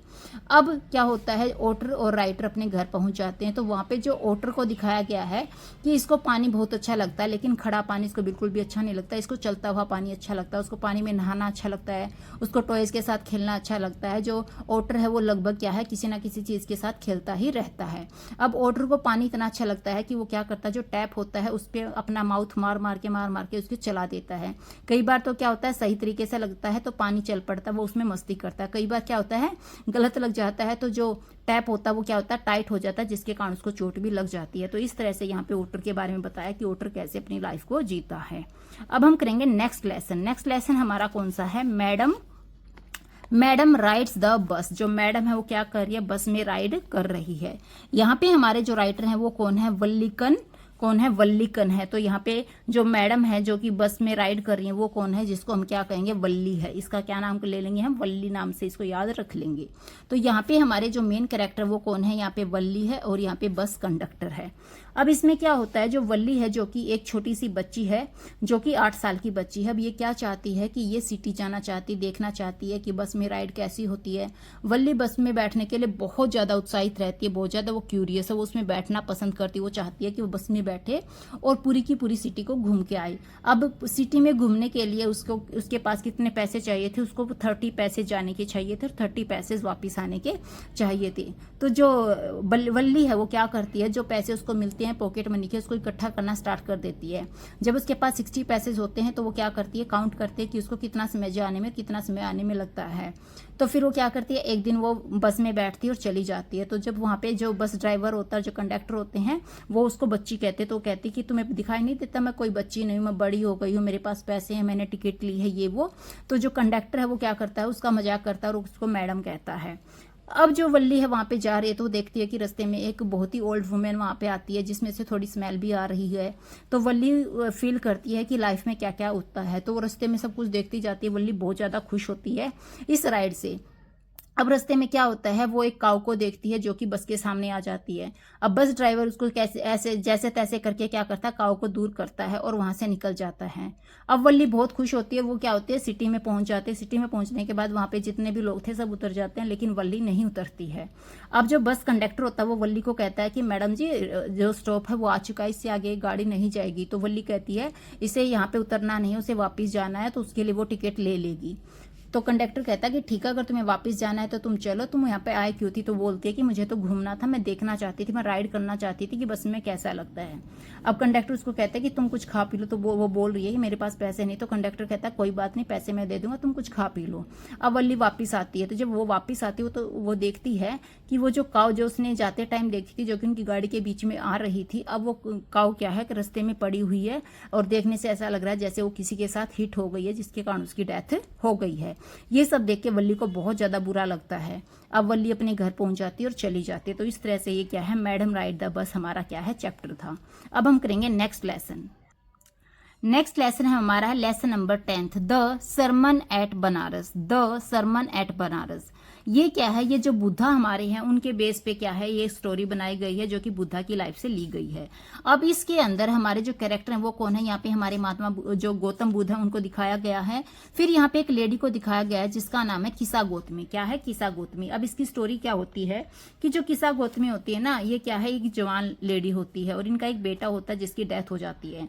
अब किसा गौतमी क्या चाहती है कि कोई उसको जिंदा कर दे, तो वो हर किसी के पास जाती है कि मेरे बेटे को बचा लो, मेरे बेटे को वापस ठीक कर दो, मेरे बेटे को वापस ठीक कर दो, लेकिन मरने के बाद कोई किसी को ठीक नहीं कर सकता। अब कोई है जो कि उसको बताता है कि जो बुद्धा है ना, यानी कि जो गौतम बुद्ध है वो ही कुछ कर सकते हैं। तो जो किसा गौतमी है ये गौतम बुद्ध के पास जाती है, उसको सारी बात बताती है और उसको कहती है कि किसी भी तरह से उसके बेटे को ठीक कर दो। अब गौतम बुद्ध उसको समझाने की कोशिश तो करते हैं, लेकिन जो लेडी है वो अपने बेटे से इतना प्यार करती है कि वो कुछ समझने को तैयार नहीं होती। तो गौतम बुद्ध कहते हैं कि ठीक है, मैं उसे ठीक कर दूंगा, तुम एक काम करो, तुम मेरे लिए क्या करो, कुछ सीड्स लेके आ जाओ, लेकिन ऐसे घर से लेके आना है। कौन से सीड लाने? सबसे पहले तो मस्टर्ड सीड लाने। कौन से सीड लाने? मस्टर्ड सीड लाने हैं, और ये ऐसे घर से लेके आने हैं जिसके घर में किसी की मृत्यु ना हो, मतलब किसी की डेथ ना हो रखी हो। तो किसा गौतमी है वो हर एक घर में जाती, हर एक घर में जाती, तो सभी कहते हैं कि हम तुम्हें ना मस्टर्ड सीड तो दे देंगे, कोई दिक्कत नहीं है, लेकिन हमारे घर में भी डेथ हो रखी है, हमारे घर में भी डेथ हो रखी है। मतलब एक सिंगल घर ऐसा नहीं था जिसके घर में किसी ना किसी की डेथ ना हो रखी हो। अब ऐसे घूमते घूमते क्या हो जाता है, शाम हो जाती है, रात हो जाती है, और जो गाँव का एरिया था वहां पे क्या है, लाइटें बंद होने लग जाती, यानी कि अंधेरा हो जाता है। अब किसा गौतमी वहीं बैठ जाती है। अब उसको समझ में आता है कि दुनिया में ऐसा कोई घर नहीं जिसमें डेथ ना हो, और इसको बदला नहीं जा सकता। जो दुनिया में आया वो एक दिन मरता भी है। अब किसा गौतमी क्या होती है, ये बात समझने के बाद बुद्धा के पास जाती है, मतलब गौतम बुद्ध के पास जाती है, और उनकी वहां पे क्या है, उनके वहां पे एज ए स्टूडेंट बनकर वहां पे रहते हैं, उनसे सीख लेती है। अब गौतम बुद्धा क्या करता है, उनको सिखाते हैं, उनको टीच करते हैं कि जो लाइफ का जो सच है ना वो यही है कि एक दिन हमारी डेथ होनी है, मतलब हमें दुनिया से जाना है। तो यहाँ पे जो मोरल है इस चैप्टर का वो क्या है, we should accept the truth of life. हमें जो लाइफ का जो सच्चाई है ना उसे स्वीकार कर लेना चाहिए, क्योंकि इससे आगे कुछ भी नहीं हो सकता। अब हम करेंगे लेसन नंबर 11, जो कि हमारा है द प्रोपोजल। क्या है? The proposal. इसके जो हमारे राइटर हैं वो है एंटन चेकोव। कौन है? एंटन चेकोव हमारे राइटर हैं। अब यहाँ पे जो कैरेक्टर है वो कौन है? लोमोव है, नटाल्या है और चुबुकोव है। लोमोव है, नटाल्या है और चुबुकोव है। अब इसमें क्या होता क्या है, जो लोमोव है ये यहाँ पे क्या है, ये यहाँ पे हीरो है, नटाल्या क्या हीरोइन है, और जो चुबुकोव है ये कौन है? नटाल्या के फादर हैं। तो ये लुमोव है, ये एक दिन क्या होता है, चुबुकोव के घर पे जाता है। तो ये बहुत स्टैंडर्ड से तैयार होके कोट वोट पहन के जाता है। तो जो चुबुकोव वो पूछते हैं कि भाई तुम्हारा आना कैसे हुआ, कैसे आए हो? तो पहले तो वो तैयार है कि तुम इतने अच्छे से कहाँ जा रहे हो, किसी पार्टी में जा रहे हो क्या, ये वो पूछते हैं। तो फिर जो लुमो हो क्या ये कहता है कि मुझे आपसे कुछ काम है। तो जो चुबुकोव है उसको लगता है कि कहीं ये पैसे वैसे लेने तो नहीं आया है, तो ये उसको क्या करता है, वहां से भगाने की कोशिश करता है। लेकिन लुमो उसको बताता है कि वो यहाँ पे उनकी जो बेटी है नटाल्या, उनसे शादी का प्रस्ताव लेके आए हैं, यानी कि वो उसको क्या है, प्रस्ताव लेके आए हैं कि वो उससे शादी करना चाहता है। किससे? लोमो शादी करना चाहता है नटाल्या से। अब चुबुकोव क्या है, खुश हो जाता है ये बात जान के कि वो नटाल्या से शादी करना चाहता है। तो जल्दी से क्या करता है, नटाल्या को बुलाता है। अब नटाल्या ने बहुत गंदे से कपड़े पहने होते हैं, लेकिन वो ऐसे ही आ जाती है। तो वो लोमो को देखती है, उससे बातें करती है। वो पहले से एक दूसरे को जानते थे, तो नॉर्मली वो बात करते हैं। अब क्या होता है, बात करते करते क्या होता है, जो लोमो और नटाल्या है उन दोनों का क्या हो जाता है, झगड़ा स्टार्ट हो जाता है। और झगड़ा लोमो कहता है कि वो जो फील्ड है वो उसका है, नटाल्या कहती है वो फील्ड है वो उसकी है। तो इस बात पे दोनों का झगड़ा हो जाता है, और ये झगड़ा इतना बढ़ जाता है कि वो दोनों वहां से जाने लगते हैं। लेकिन चुबुकोव जो है वो नटाल्या को कहता है कि तुम्हें पता नहीं लोमो यहाँ पे किस लिए आया है। तो नटाल्या कहती है मुझे नहीं जाना, उसको यहाँ से जाने के लिए कह दो। लेकिन चुबुकोव उसको समझाता है कि वो तुमसे यहाँ पे शादी करने के लिए आता है। तो जो नटाल्या सुनती है तो एकदम से खुश हो जाती है, वो कहती है लोमो को वापस बुलाओ, लोमो को वापस बुलाओ। तो जो चुबुकोव होते हैं वो लोमो को वापस बुलाता है। फिर नटाल्या क्या हो जाती है, खुश हो जाती है कि तुमने मुझे बताया क्यों नहीं कि तुम प्रपोजल लेके आए हो मेरे लिए शादी का। तो फिर ये दोनों क्या होते हैं, शादी के लिए तैयार हो जाती है। लेकिन फिर से इनमें क्या होता है, डॉग को लेके फिर से फाइट हो जाती है। लोमो कहता है मेरा डॉग अच्छा है, नटाल्या कहती है मेरा डॉग अच्छा होता है। मतलब इस तरह से उनकी फिर से लड़ाई स्टार्ट हो जाती है। अब चुबुकोव को दिक्कत होती है कि ये तो दोबारा से लड़ने लग जाते हैं। तो इन दोनों को समझाते हैं और लड़ाई को बंद करता है, और किसी ना किसी तरह से दोनों की शादी करा देता है। और चुबुकोव उन दोनों को क्या करता है, उनको उनकी लाइफ के लिए कॉन्ग्रेचुलेशंस बोलते हैं। तो इस तरह से हमारा जो चैप्टर है द प्रपोजल खत्म होता है। यहाँ पे हमें क्या मोरल मिलता है कि people can be funny and complicated. जो लोग होते हैं ये फनी हो सकते हैं, मजाकिया हो सकते हैं, और कॉम्प्लिकेटेड यानी पेचीदा भी हो सकते हैं। मतलब लोगों को समझना क्या होता है, कहीं ना कहीं हम कह सकते हैं कि नामुमकिन होता है, वो कब क्या करते कुछ समझ में नहीं आता। अब हम करेंगे हमारी क्लास 10th की नेक्स्ट बुक। अब हमारी क्लास 10th की जो बुक है फर्स्ट फ्लाइट, इसकी हम सारी की सारी पोएम इस वीडियो के अंदर डिस्कस करने वाले हैं। तो हमारी जो क्लास 10th की बुक है फर्स्ट फ्लाइट, इसके अंदर जो पोएम है उसमें जो फर्स्ट पोएम हमारी आती है वो है डस्ट ऑफ स्नो। क्या है? Dust of snow. इसके जो हमारे पोएट हैं वो है रॉबर्ट फ्रोस्ट। कौन है? Robert frost. इसमें जो मेन कैरेक्टर है वो है crow, hemlock and tree. Crow, hemlock and tree, ये क्या है यहाँ पे मेन कैरेक्टर हैं। अब ये जो पोएम है इसमें जो हमारे रॉबर्ट फ्रॉस्ट हैं ये कहते हैं कि उनका मूड बहुत ज्यादा खराब है, क्योंकि उन्हें लगता है कि उनका जो डे है वो पूरा का पूरा खराब हो गया है, इसलिए वो इधर उधर घूम रही हैं। तो अचानक से क्या होता है, जो रॉबर्ट फ्रॉस्ट है ना वो क्या होते हैं, एक हेमलॉक ट्री है, यानी कि यहाँ पे इस पोयम के अंदर एक हेमलॉक ट्री दिखा रखा है, उसके नीचे खड़े हो जाते हैं और ये वैसे ही खड़े होते हैं। तो ये क्या होता है, हेमलॉक ट्री के ऊपर एक जो क्रो होता है वो आके बैठ जाता है, और ये क्रो क्या करता है, ये उसके ऊपर, किसके ऊपर, हमारे रॉबर्ट फ्रॉस्ट के ऊपर स्नो से भरी हुई डस्ट क्या करते हैं, उड़ेल देते हैं। अब इस डस्ट के कारण क्या होता है, जो हमारी हेमलॉक है इनका जो मूड इतना खराब होता है वो मूड एकदम से चेंज हो जाता है। तो ये जो पोएम है ये हमें क्या बताता है कि कभी कभी खराब मूड में भी छोटी मोटी कोई ऐसी चीज हो जाती है जो कि हमारे मूड को क्या कर देती है, चेंज कर देती है। क्या करती है, चेंज कर देती है। तो ये पोएम यही बताती है कि किस तरह से रॉबर्ट फ्रॉस्ट का मूड क्या होता है, खराब होता है, और कैसे जो डस्ट, जो स्नो से भरी हुई डस्ट होती है वो उनके मूड को चेंज कर देती है। तो यहाँ पे हमारा जो थीम है, हमारा जो मोरल है इस पोएम का वो क्या है, small moments can bring happiness, की छोटे छोटे मोमेंट भी क्या कर देते हैं, कभी कभी ब्रिंग हैप्पीनेस, मतलब हैप्पीनेस लेकर आ जाते हैं। अब है हमारी next poem, poem number 2, fire and ice. कौन सी पोएम है, फायर एंड आइस। इसके भी हमारे जो पोएट हैं वो कौन है, रॉबर्ट फ्रॉस्ट हैं। इसमें जो हमारे मेन कैरेक्टर हैं वो कौन है, ह्यूमन इमोशंस, यानी कि इस पोएम के अंदर जो ह्यूमन के इमोशंस है उनको यहाँ पे दिखाया गया है। यहाँ पे जो फायर है ना, फायर को दिखाया गया है कि जैसे फायर होती है, आग होती है, ऐसे ही इंसानों के अंदर जो फायर होती है वो डिजायर की फायर होती है। क्या होती है, उनकी डिजायर इतनी होती है कि वो कभी खत्म ही नहीं होती। फिर यहाँ पे जो आइस दिखाई है उसको कैसे दिखाया कि जो ह्यूमन के अंदर जो आइस है ना वो क्या है, हेट है, मतलब एक दूसरे से नफरत है। तो यहाँ पे जो हमारे पोएट हैं ये बताना चाहते हैं कि जो ये वर्ल्ड है ना, ये जो दुनिया है ना, ये इन इमोशंस के कारण ही खत्म होंगे। कौन सी इमोशन के कारण, इस फायर के कारण यानी डिजायर्स के कारण, और ये आइस है यानी हेट के कारण। यानी कि जो पूरा का पूरा जो वर्ल्ड है ना वो डिजायर और हेट के कारण ही क्या होगा, एक खत्म होगा, यानी एक दूसरे को ये क्या करेंगे, नुकसान पहुंचाएंगे, जिसके कारण वर्ल्ड तबाह हो जाएगा। इसमें जो हमारा मोरल है वो क्या कहता है कि जो नेगेटिव इमोशंस होते हैं वो हमेशा ही क्या होते हैं, डेंजरस होते हैं। इसलिए हमें क्या करना चाहिए, हमारे अंदर ना तो हमें फायर को आने देना है, यानी कि डिजायर को हमें कंट्रोल में रखना है, और जो आइस है यानी कि दूसरों के लिए जो हेट है उसको भी हमें कंट्रोल में रखना है। अब हम करेंगे हमारी नेक्स्ट पोएम जो कि है a tiger in the zoo. A tiger in the zoo. इसके जो हमारे राइटर हैं वो है लेस्ली नॉरिस। कौन है, लेस्ली नॉरिस हमारे कौन है, राइटर हैं। और ये किसकी स्टोरी है, मतलब इसमें कैरेक्टर कौन है, ये टाइगर है। अब यहाँ पे क्या दिखाया गया है इस पोएम के अंदर, जो हमारे राइटर हैं वो क्या कहते हैं कि जो हमारा टाइगर है ना ये कहाँ पर बंद है, ये एक जू के अंदर बंद है, और जू में बंद होने के कारण ये ऐसा फील कर रहा है जैसे कि वो सांस नहीं ले पा रहा। मतलब अगर ये किसी फॉरेस्ट में होता तो ये दहाड़ रहा होता, वहां पे दूसरों को डरा रहा होता, लेकिन अब ये क्या है, ये एक सिर्फ और सिर्फ ह्यूमर का एक कारण बन गया है कि लोग इसको देखने आते हैं, इसको देख देख के हंसते हैं, इसके साथ फोटो क्लिक कराते हैं, मतलब दूर दूर से जो फोटो क्लिक कराते हैं। यानी कि अब ये इतना मजबूर है कि किसी को कुछ कह भी नहीं सकता, क्योंकि इसको लगता है कि वो आजाद नहीं है। और किसी भी बंदे को, चाहे एनिमल है, चाहे इंसान है, चाहे कोई बर्ड है, हर किसी को क्या चाहिए, आजादी चाहिए। तो इस पोएम में यही दिखाया गया है कि किस तरह से जो जू में टाइगर की आजादी को छीन लिया गया है। अब यहाँ पे हमारा क्या मोरल निकलता है कि जो एनिमल्स होते हैं ना उन्हें भी क्या चाहिए, फ्रीडम चाहिए, उन्हें भी स्वतंत्रता चाहिए, आजादी चाहिए, उनको किसी जू में नहीं रखना चाहिए। अब आती है हमारी नेक्स्ट पोएम जो कि है how to tell wild animals. How to tell wild animals. इसके जो हमारी पोएट हैं वो कौन है, कैरोलिन वेल्स हैं। कौन है, कैरोलिन वेल्स हैं। इस पोएम में जो हमारे कैरेक्टर हैं वो कौन है, वाइल्ड एनिमल्स हैं, यानी कि जो जंगली जानवर है उनको यहाँ पे क्या है, कैरेक्टर के रूप में लिया गया है। अब ये जो पोएम है ना ये बहुत ज्यादा ह्यूमरस है, मजाकिया। इसमें जो हमारी कौन है, जो कैरोलिन वेल्स है, ये क्या कहती हैं कि एनिमल्स को पहचानने का क्या है, अलग सा एक तरीका है। मतलब ये तरीका कैसा है, बड़ा ही मजेदार है, बड़ा ही फनी है। ये क्या कहती है कि अगर आपके सामने कोई एनिमल आ जाता है और वो रो रहा होता है तो ये समझ लो कि अगर आपको कोई एनिमल रो रो के खा रहा है तो समझ लो सामने वाला कौन है, वो एक क्रोकोडाइल है। अब आप क्या ये देखोगे क्या कि कोई एनिमल है वो आपको खा रहा है, वो रोते हुए खा रहा है कि हंसते हुए खा रहा है, तो ये क्या है, ह्यूमर है, जो कि यहाँ पे हमारी कैरोलिन वेल्स दिखा रही है। तो इस तरह से आप उसको कैसे पहचान जाओगे कि वो एनिमल कौन सा है, क्रोकोडाइल है। फिर ये कहती है कि मान लो कोई आपके सामने क्या है, कोई एनिमल आता है जिसके ऊपर क्या है कि अगर आप किसी टाइगर को देखो कि उसने येलो कोट पहना हुआ है और उसके येलो कोट के ऊपर ब्लैक स्ट्रिप्स लगी हुई हैं, तो फिर आप उसको पहचान लेना कि वो क्या है, टाइगर है, वो आपको खाने वाला है।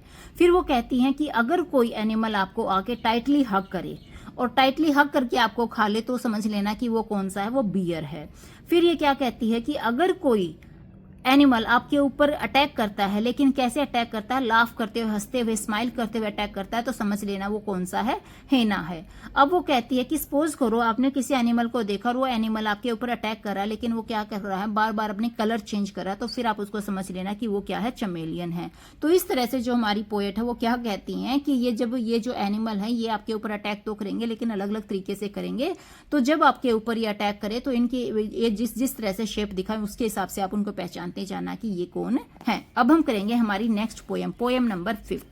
ये हमारी पोएम है द बोल पोएम। क्या नाम है इसका, द बोल पोएम। इसके जो हमारे राइटर हैं वो कौन है, जॉन बैरीमैन। कौन है, जॉन बैरीमैन क्या है, इसके हमारे राइटर हैं।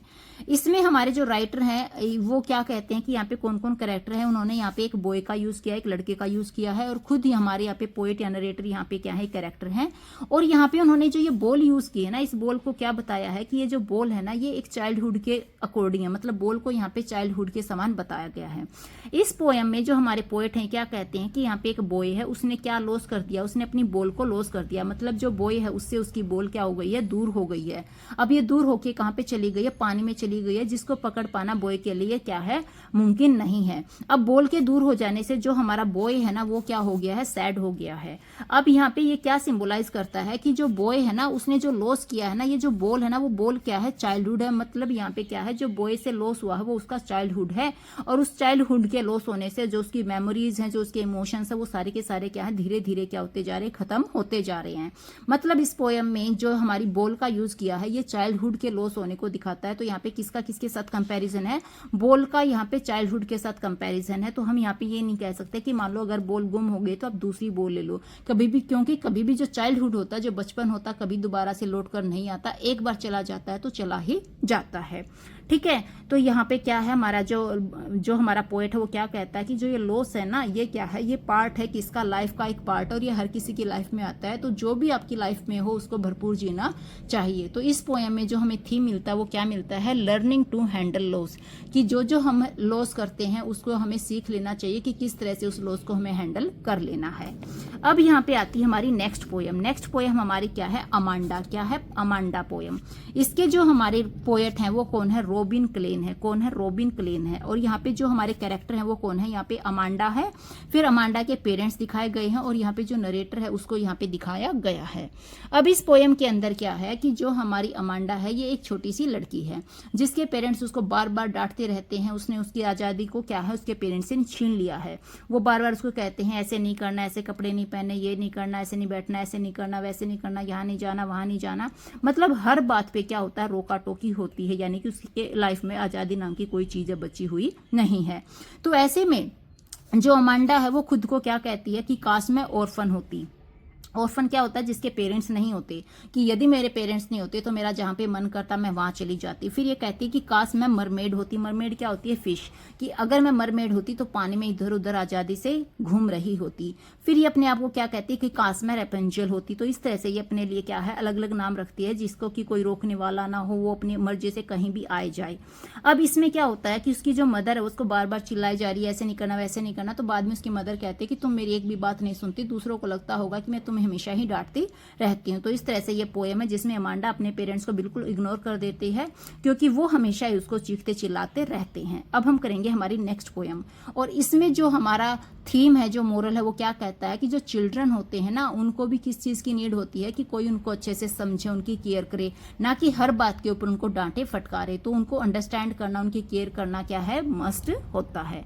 अब हम करेंगे हमारी नेक्स्ट पोएम। अब जो नेक्स्ट पोएम है, पोएम नंबर 7 है, ये है एनिमल्स। क्या है, एनिमल्स। इसके जो हमारे पोएट हैं वो क्या है, वॉल्ट विटमैन। एनिमल्स के जो हमारे पोएट है वो क्या है, वॉल्ट विटमैन है। इसमें जो करेक्टर यूज किए हैं वो कौन है, हमारा पोएट है यानी हमारे नरेटर हैं। फिर यहाँ पे एनिमल्स का यूज किया गया है। अब इस पोएम के अंदर जो हमारे पोएट है वो क्या कहते हैं कि जो पोएट है वो एडमायर करते हैं कि जो एनिमल्स होते हैं ना उनकी जो सिंपल लाइफ होती है, पीसफुल लाइफ होती है, वो बहुत ही अच्छी होती है। हमें भी क्या करना है, जैसे एनिमल सिंपल लाइफ जीते हैं, बिल्कुल पीसफुल लाइफ जीते हैं, ऐसे ही हमें भी क्या करना है, पीसफुल लाइफ जीना है, सिंपल लाइफ जीना है।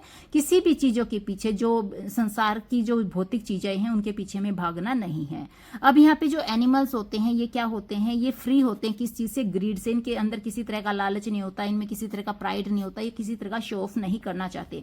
जैसे कि इंसान होते हैं वो ग्रीडी होते हैं, उनमें बहुत ज्यादा प्राइड होता है, वो शो ऑफ करने में लगे रहते हैं। ऐसे ही हमें क्या करना है, हमें अपने अंदर से ग्रीड को खत्म करना है, प्राइड को खत्म करना है, शो को खत्म करना है। हमें बस एक सिंपल लाइफ चाहिए ताकि जिसके अंदर पीसफुल हो। पीसफुल लाइफ ही क्या होती है, सबसे बेस्ट लाइफ होती है। तो इसमें हमारा जो थीम है, जो मोरल है एनिमल पोएम में, वो क्या दिया गया है, इसमें राइटर कहते हैं कि जो एनिमल्स है ना वो हमें क्या सिखाते हैं, सिंप्लिसिटी सिखाते हैं। तो हमें एनिमल से सिंप्लिसिटी सीख लेनी चाहिए। फिर आती है हमारी नेक्स्ट पोएम जो कि है द ट्रीज। क्या है, द ट्रीज। अब इस पोएम के अंदर जो हमारे राइटर हैं वो कौन है, एंड्रीन रिच। कौन है, एंड्रीन रिच। अब इसमें वो किस किस कैरेक्टर का यूज करते हैं, तो यहाँ पे ट्रीज को दिखाया गया है, यहाँ पे पोएट यानी नरेटर खुद यानी कि जो एंड्रीन रिच है वो अपने आप का यूज करती हैं। अब इस पोएम के अंदर जो उन्होंने क्या यूज किया है, मून का यूज किया है। मून को एक सिंबल के तरह से यहाँ पे यूज किया गया है। फिर उन्होंने विंड यानी हवा का यूज किया है, उसको भी एक सिंबल की तरह यूज किया है। फिर उन्होंने नाइट यानी रात का यूज किया है, वो उसको भी एक सिंबल की तरह यहाँ पे यूज किया है इस पोएम के अंदर। अब इस पोएम में वो क्या कहते हैं कि जो ट्रीज है ना वो क्या कर रहे हैं, वो मूव कर रहे हैं, मतलब चलने लग गए हैं, जा रहे हैं। कहां पर, वो हाउसों को छोड़ के। मतलब अभी तक जो ट्रीज है वो घरों में है, हम क्या करते हैं अपने घर में ट्रीज लगाते हैं। लेकिन अब जो ट्रीज है ना वो हमसे दुखी हो गए, वो हमारे हाउस को छोड़कर बाहर निकल गए और किस तरफ जा रहे हैं, फ्रोस्ट की तरफ, यानी जंगलों की तरफ जा रहे हैं। यानी कि जो ट्रीज है उन्होंने क्या कर दिया, घर को छोड़ दिया है और जंगल की तरफ मूव करना स्टार्ट कर दिया है। इसका मतलब क्या है, यहाँ पे जो एंड्रीन रिच है वो ये कहना चाहती है कि जो घरों में जो लेडीज रहती है ना वो बहुत परेशान हो गई, थक गई हैं। अब उन्होंने क्या किया, वो घरों को छोड़कर बाहर की तरफ चली गई है। मतलब वो बाहर जैसे कि नौकरी करना या अपने लिए कोई किसी तरह का स्टैंड क्रिएट करना, उसके लिए बाहर वो निकलना स्टार्ट कर रही हैं। तो यहाँ पे ट्रीज के साथ साथ उन्होंने किसको शो किया है, एंड्रीन रिच को। यहाँ पे उन्होंने वुमेन को दिखाया कि किस तरह से वुमेन घर छोड़कर बाहर निकल रही हैं और अपनी लाइफ को सक्सेस बनाने में लगी हुई है। अब यहाँ पे जो ट्रीज हैं वो किसको सिंबलाइज करते हैं, कि जो ट्रीज है ना वो फ्रीडम को सिंबलाइज करते हैं। यहाँ पे वो क्या है, वो वापस नेचर की तरफ लौट रहे हैं। मतलब घर में क्या है, उनकी जो फ्रीडम थी वो यहाँ पे छिन गई थी, उनकी जो नेचर की तरफ जो था उनका जो रुझान था वो यहाँ पे खत्म हो गया था। तो ऐसे ही जो पोएट वो क्या कहते हैं कि जो लेडीज होती है ना उनका घर में जो फ्रीडम है वो छिन गई है, उनके पास किसी तरह का कोई हक नहीं है। हर कोई उसके ऊपर अपनी थोपते रहते हैं कि ऐसे करना है, वैसे करना है, ये नहीं करना, वो नहीं करना, इससे नहीं मिलना, उससे नहीं मिलना। तो अब जो लेडीज है ना वो क्या कर रही है, वो फ्रीडम पाने के लिए बाहर निकलना स्टार्ट कर दिया है। तो वो नेचर में मिलने के लिए तैयार हो गई हैं। जैसे ट्रीज बाहर निकलने लग गई वैसे भी लेडीज क्या है, बाहर निकलने लग गई हैं। अब यहाँ पे जो मून है, यानी कि जो रात को मून होता है, जो स्टार होते हैं वो क्या करें, जो हवाएं होती हैं वो ट्रीज को वेलकम कर रही हैं। क्या करें, ट्रीज को वेलकम कर रही हैं कि तुम्हारा वेलकम है, तुम फॉरेस्ट में आ गए हो, इस चीज के लिए क्या है, तुम्हारा वेलकम है, तुम जंगल में आए हो तो तुम्हारा वेलकम है। ऐसे ही जब लेडीज बाहर निकलती तो बाहर का जो वर्ल्ड होता है वो क्या कर रहे हैं, लेडीज को वेलकम कर रहे हैं कि तुमने घर को छोड़ा, बाहर आए, अपने लिए जीने की कोशिश की, तो तुम्हारा क्या है, वेलकम है। अब यहाँ पे फ्रीडम, नेचर, एनवायरमेंट, इन सब की अवेयरनेस के बारे में बताया कि किस तरह से फ्रीडम को, नेचर को, एनवायरनमेंट की, इसकी अवेयरनेस होनी हर किसी के लिए क्या है, जरूरी है। ये थी हमारी पोएम नंबर 8 द ट्रीज। अब हम करेंगे पोएम नंबर 9। अब ये कौन सी है, ये है फोग। कौन सी पोएम है, फोग पोएम हमारी ये है। अब इसके जो हमारे राइटर हैं वो कौन है, कार्ल सैंडबर्ग। कौन है, कार्ल सैंडबर्ग यहाँ पे हमारे क्या है, राइटर हैं इस पोएम के। अब जो कार्ल सैंडबर्ग हैं वो कौन से कैरेक्टर का यूज करते हैं, तो उन्होंने यहाँ पे फोग का यूज किया है और इस फोग को उन्होंने एक कैट के साथ में क्या किया, कंपेयर किया है। तो वो क्या कहते हैं कि जैसे फोग क्या है, फोग साइलेंट वे में आती है और जो साइलेंट वे में आती है और चुपचाप से क्या करती है, पूरी की पूरी सिटी को कवर करती है। तो जब हम देखते हैं तो क्या होता है, पूरी सिटी कवर हुई मिलती है, बट हमें पता ही नहीं चलता फोग कब आए, कब उसने सब कुछ कवर कर दिया। ऐसे ही जो कैट होती है ना वो बिल्कुल साइलेंट वे में आती है और चुपचाप से क्या करती है, बैठ जाती है। तो यहाँ पे फोग को क्या बताया गया है, कैट के जैसा बताया गया कि जैसे कैट के आने पर किसी को पता नहीं चलता वैसे ही फोग के आने पर भी किसी को पता नहीं चलता, वो सब कुछ सारी सिटी को कवर कर देती है। Fog come stay for short time and then move away silently. जैसे फोग आती है, थोड़ी देर के लिए रुकती है, सब कुछ कवर करके रखती है, फिर थोड़ी देर के बाद वो कब वापस चली जाती पता ही नहीं चलता, वो आती भी साइलेंटली है और जाती भी साइलेंटली है। ऐसे ही हमारे पोएट कहते हैं कि जो कैट होती है वो कब आती है और कब वहां से चली जाती है कुछ भी पता नहीं होता। तो इस तरह से जो पोएम है इसमें हमें क्या बताया जाता है कि जो फोग है वो आती भी है, जाती भी है, लेकिन इतने साइलेंट वे में आती है कि ना तो उसके आने का पता चलता है ना ही उसके जाने का पता चलता है। तो इसमें जो थीम है वो क्या है, है ब्यूटी ऑफ नेचर, कि जो नेचर है ना वो इतनी ब्यूटीफुल है कि उसकी ब्यूटी का हमें पता ही नहीं लगता, हमें जब देखते हैं तो वो चीज़ हुई ही मिलती है। अब हम करेंगे हमारी next poem, poem number 10th। अब जो हमारी 10th पोएम है वो है the tale of Custard the dragon. The tale of Custard the dragon. यहाँ पे हमारे जो राइटर हैं वो कौन है? Ogden Nash. कौन है? ऑगडन नैश यहाँ पे क्या है? हमारे राइटर हैं किस पोएम के? The tale of Custard the dragon. इसमें कौन से कैरेक्टर यूज किए हैं? यहाँ पे एक तो कस्टर्ड यानी कि जो कस्टर्ड है या इसका यूज किया है, यानी ड्रैगन का यूज किया गया है। फिर यहाँ पे बलिंडा का यूज किया गया है, इसमें इंक का यूज किया है, इसमें ब्लिंक और मस्टर्ड, इन सब का क्या है इस पोएम के अंदर यूज किया गया है। अब इस पोएम में जो हमारे पोएट है वो क्या बताते हैं कि ये जो पोएम है ना इसमें ड्रैगन का यूज किया गया है जिसको कस्टर्ड के नाम से जाना जाता है। और यहाँ पे इस ड्रैगन को क्या बताया गया है कि ये बहुत ज्यादा कोवर्ड है। कोवर्ड क्या होता है? बहुत ज्यादा डरपोक है। तो यहाँ पे ड्रैगन को बहुत ज्यादा डरपोक बताया गया है कि ये हमेशा ही क्या करता है? अपनी सेफ्टी के लिए चिखता चिल्लाता रहता है और अपने लिए एक केज की जरूरत मांगता है कि मुझे एक केज दे दो ताकि मैं सेफ रहूं। लेकिन यही ड्रैगन जब जरूरत पड़ती है, जब मजबूरी आती है तो क्या करता है? अपना साहस दिखाता, अपनी बहादुरी दिखाता और सबकी रक्षा करता है। तो यहाँ पे ये जो पोएम है हमें क्या सिखाना चाहती है कि जो ट्रू क्रेज होता है, यानी कि जो सच्चा साहस होता है ना, ये मुसीबत के समय में खुद ब खुद बाहर आ जाता है, जैसा कि इस कस्टर्ड के अंदर आया। अब कस्टर्ड के अंदर बहादुरी तो थी, क्रेज तो था, लेकिन वो समय नहीं था जब वो अपनी बहादुरी को दिखाता। जब समय आया तो कस्टर्ड ने क्या किया? अपनी बहादुरी दिखाई और सबकी हेल्प की और सबकी रक्षा भी की। तो ये था हमारा थीम। अब हम देखेंगे हमारी लास्ट पोएम, जो कि हमारी पोएम है फॉर एन.ए. ग्रेगरी। फॉर एन.ए. ग्रेगरी। इसके जो हमारे पोएट हैं वो हैं W.B. यीट्स। क्या है? W.B. यीट्स। इसमें जो हमारे क्या है कैरेक्टर हैं वो कौन है? एन.ए. ग्रेगरी यहाँ पे हमारी कैरेक्टर हैं। दूसरा यहाँ पे जो स्पीकर हैं वो यहाँ पे क्या है? हमारे कैरेक्टर हैं। अब इस पोएम के अंदर जो हमारे पोएट हैं जो W.B. यीट्स हैं, ये क्या बताते हैं कि जो ब्यूटी होती है ना वो क्या होती है? जो आउटर ब्यूटी है और जो इनर ब्यूटी है, ये दोनों ही ब्यूटी है जिसके बारे में यहाँ पे हमारे पोएट बात करते हैं। तो कहते हैं जो आउटर ब्यूटी होती है ना ये कुछ समय के लिए होती है। जो आउटर ब्यूटी होती है जब हम उसे देखते हैं तो हमें अच्छी तो लगती है, ये हमें अट्रैक्टिव भी करती है, लेकिन जो आउटर ब्यूटी है, ये जो आउटर ब्यूटी है ना ये थोड़े से समय के लिए आती है और फिर क्या होती है? चली जाती है। और जब ये जाती है तो ये क्या है? दोबारा से वापस नहीं आती। लेकिन जो इनर ब्यूटी होती है, इनर ब्यूटी क्या होती है? जो गुणों की ब्यूटी होती है ना, ये परमानेंट होती है, कभी भी किसी इंसान को नहीं छोड़ती। ये बचपन से लेके मतलब स्टार्टिंग से लेके एंडिंग तक उसके अंदर रहती है और हमेशा ही उसको ब्यूटीफुल बनाए रखती है। जो ट्रू लव होता है वो भी कभी किसी इंसान को नहीं छोड़ता, लेकिन जो फेक लव होता है, जो फेक अपीयरेंस होती है, वो भी किसी इंसान को कभी भी कहीं भी छोड़ के जा सकती है।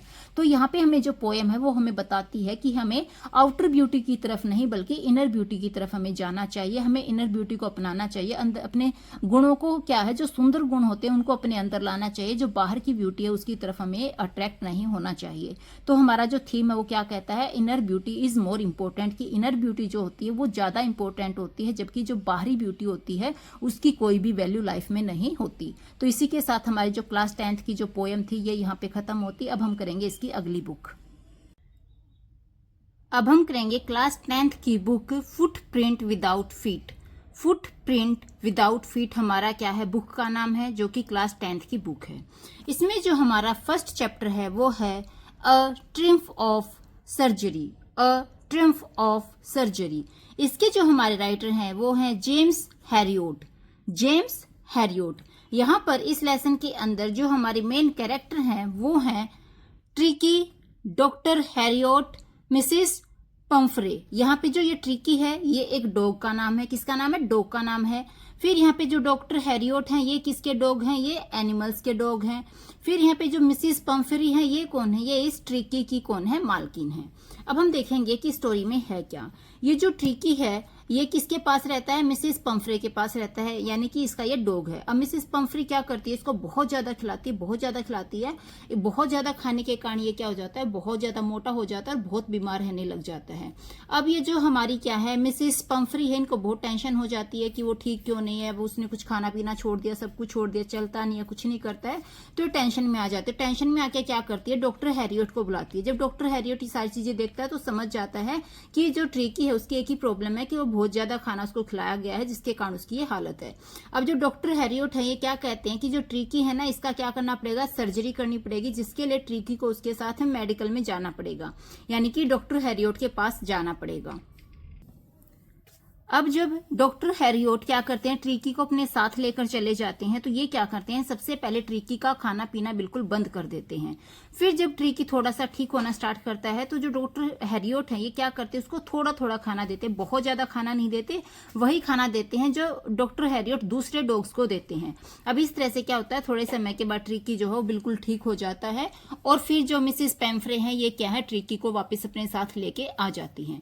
अब यहाँ पे इस लेसन का जो हमारा मोरल है वो क्या है कि ओवर फीडिंग जो होती है, मतलब जरूरत से जो ज्यादा खाना होता है वो हमेशा ही हार्मफुल होता है। इसलिए हमें क्या करना है, हेल्दी लाइफस्टाइल रखने के लिए हमें उतना ही खाना खाना चाहिए जितना कि हमारे लिए इंपॉर्टेंट है। अब हम करेंगे हमारा लेसन 2। लेसन 2 है द थीफ स्टोरी। क्या है, द थीफ स्टोरी। इसके जो हमारे राइटर हैं वो है रस्किन बॉन्ड। अब जो रस्किन बॉन्ड है ये क्या कहते हैं, इसमें थीफ स्टोरी में क्या बताते हैं कि एक तो इनका कैरेक्टर है हरी सिंह, दूसरा इनका कैरेक्टर है अनिल। अब जो ये हरी सिंह है और ये जो अनिल है, इनकी ये स्टोरी है।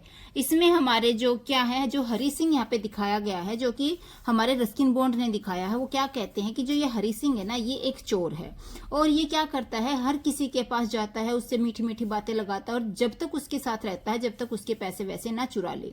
अब एक बार क्या करता है, ये हरी सिंह किसको देखता है, अनिल को देखता है और अनिल के पास जाता है और उससे ऐसे ही बातें करने लग जाता है कि आपको देख के ऐसा लगता है जैसे कि आप तो कोई रेसलर हो, ये हो।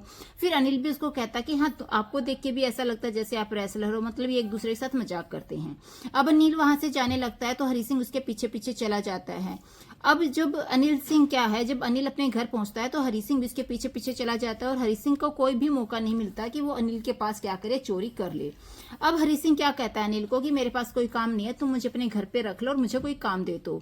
तो अनिल क्या कहता है, तुम्हें क्या काम आता है? हरी सिंह कहता है मुझे सब आता है। तो अनिल कहता है कि क्या तुम्हें खाना वाना बनाना आता है? तो हरी सिंह कहता है हाँ मुझे आता है। तो अनिल क्या करता है, हरी सिंह को अपने घर पे काम पे रख लेता है, लेकिन इसको कुछ आता वाता नहीं है। जब ये खाना बनाता है तो बहुत ज्यादा उसको खराब कर देता है। अब लास्ट में क्या होता है, जो अनिल होता है ना, ये हरी को क्या करता है, हरी सिंह को पढ़ाना लिखाना भी स्टार्ट कर देता है और उसको अपने घर पे भी रखता है, उसको खाना बनाना भी सिखाता है, मतलब सारे काम सिखाता है। एक दिन क्या होता है, ये जो अनिल होता है ना, ये राइटर होता है, तो जो भी ये राइटिंग करता है ना, उसके पैसे आते हैं, उसी से काम चलाता है।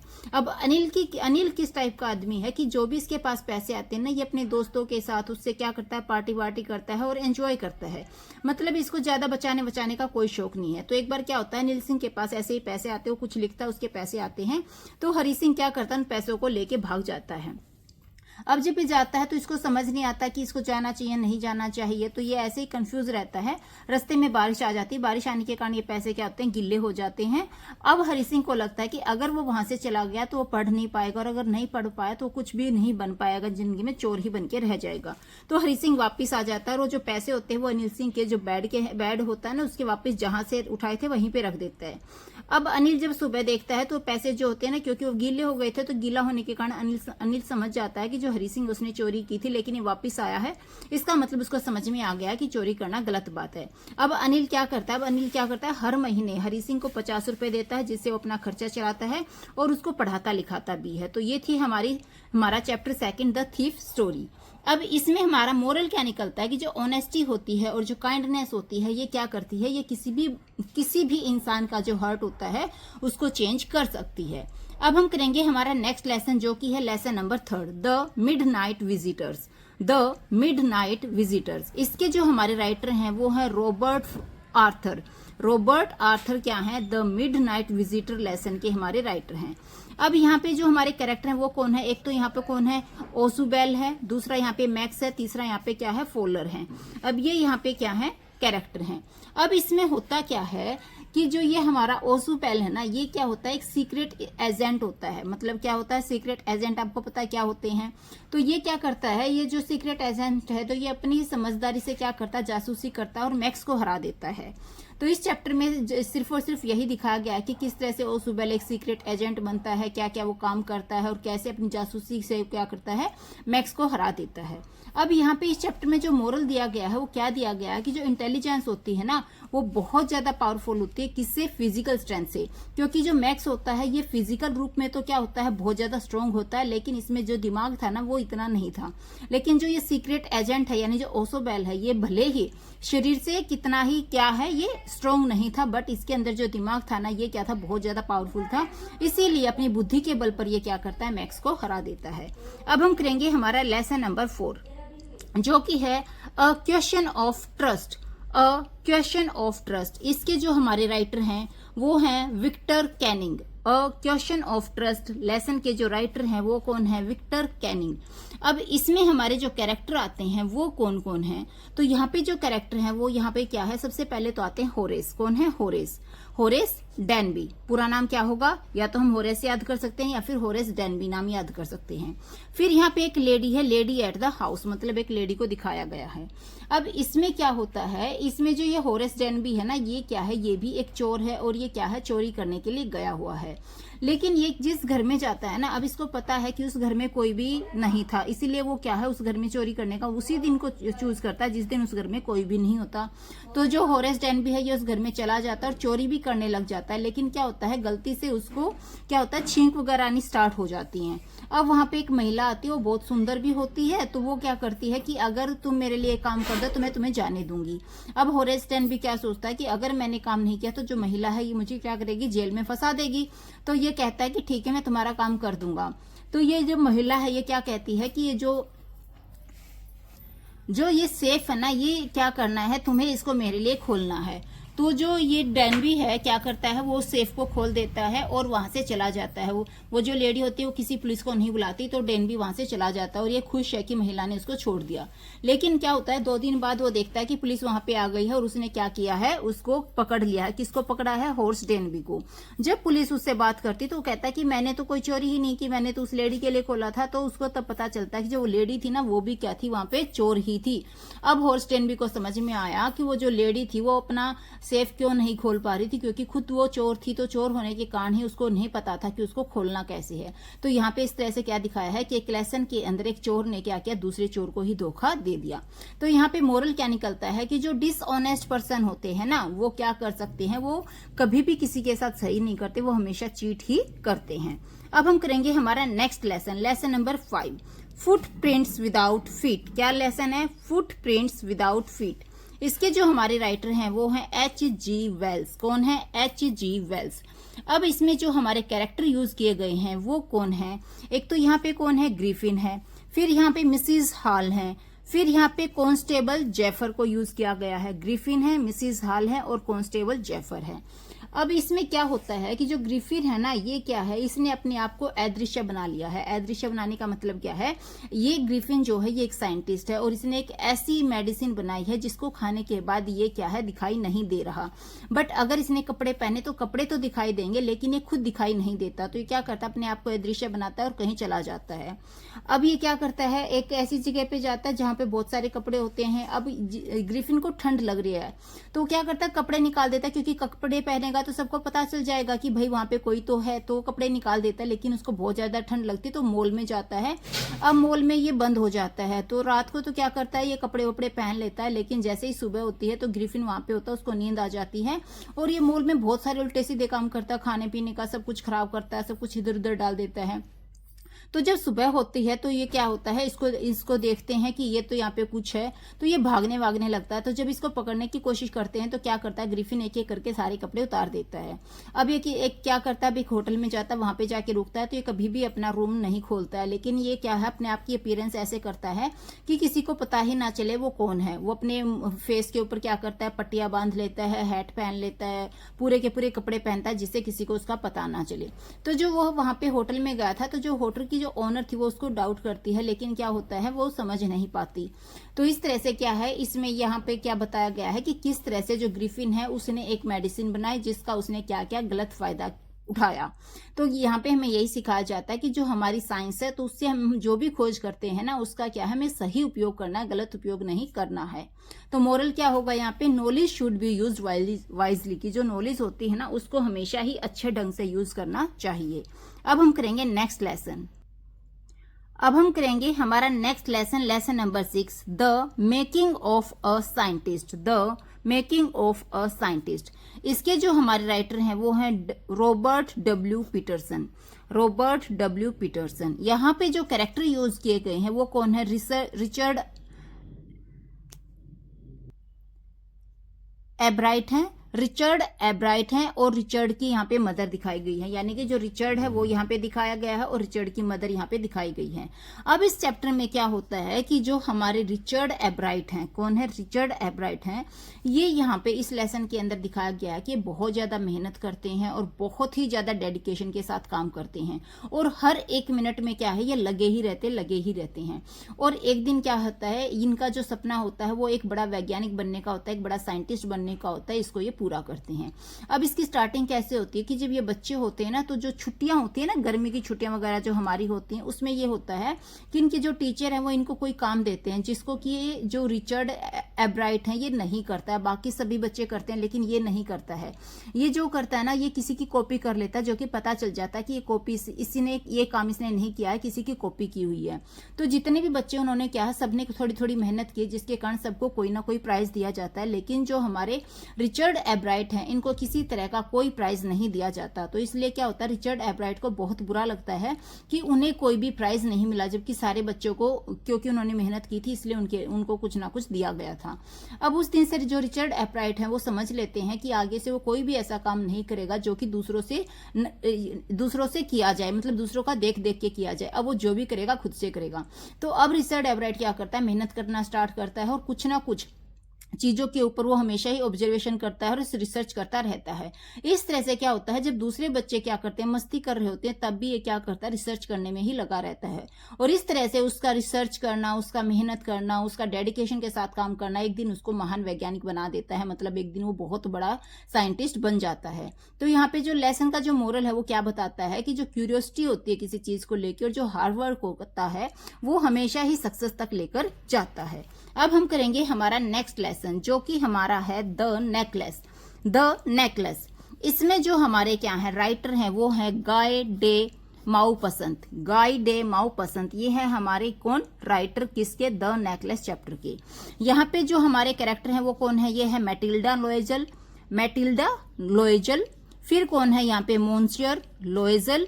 फिर यहाँ पे है मैडम फॉरेस्टियर। कौन है, मैडम फॉरेस्टियर। अब यहाँ पे जो मैटिल्डा है और जो मोन्सियर है ये कौन है, ये दोनों हस्बैंड वाइफ हैं। और जो मैडम फॉरेस्टियर है ये कौन है, ये इस मैटिल्डा की फ्रेंड है। अब एक बार क्या होता है कि जो ये मैटिल्डा है, मैटिल्डा को अपने हस्बैंड के साथ किसी बड़ी पार्टी में जाना था, लेकिन ये मैटिल्डा क्या है, ये गरीब लोग हैं, मतलब ये मिडिल क्लास फैमिली के लोग हैं, लेकिन इनको जो आया है ऑफर की पार्टी का वो एक बहुत बड़ी पार्टी है। तो जो मैटिल्डा है ये शो ऑफ टाइप की लेडी है, तो ये हमेशा ये अपने हस्बैंड से लड़ती है कि मैं नहीं जाऊंगी, मेरे पास कपड़े नहीं है, ज्वेलरी नहीं है, ये नहीं है, वो नहीं है। तो ये जो मोन्सियर है ये क्या कहता है कि तुम्हारी एक दोस्त है ना, तुम उससे क्या कर लो, उससे तुम अपना कोई नेकलेस ले लो, और ये उसको पैसे देता है जिससे वो एक ड्रेस खरीद लेती है। अब मटिल्डा इससे क्या करती है, ये जो मैडम फॉरेस्टियर है इससे एक नेकलेस ले लेती है, और ये जो नेकलेस होता है ये क्या होता है, ये आर्टिफिशियल होता है, लेकिन मटिल्डा को पता नहीं होता कि आर्टिफिशियल है। अब जब ये पार्टी में गए हुए होते हैं तो वहां पे क्या होता है, ये मटिल्डा बहुत खूबसूरत लग रही थी, सबको बहुत बहुत प्रेटी लग रही थी, लेकिन जब बाद में रात होने लगती है तो ठंड लगनी स्टार्ट हो जाती है। तो इसके हस्बैंड इसको शॉल उड़ाते हैं, तो जो वो शॉल होता है ना वो बहुत, जैसे उसको देख के लगता है कि कोई पुअर पर्सन का ये शॉल है, तो यही वहां से क्या करती, जल्दी जल्दी भाग लेती है। अब उस जल्दी जल्दी में क्या होता है, जो मटिल्डा ने जो नेकलेस पहना था ना वो कहीं पे छूट जाता है।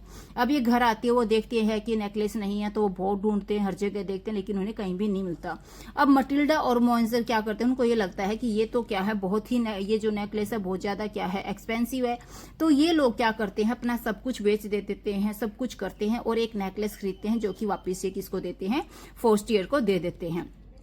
अब इस नेकलेस के चक्कर में ये क्या होते हैं, इनके पास ना कोई घर रहता है, ना कोई इनके पास पैसे बचते हैं, ये बहुत ज्यादा गरीब हो जाते हैं, बहुत ज्यादा गरीब।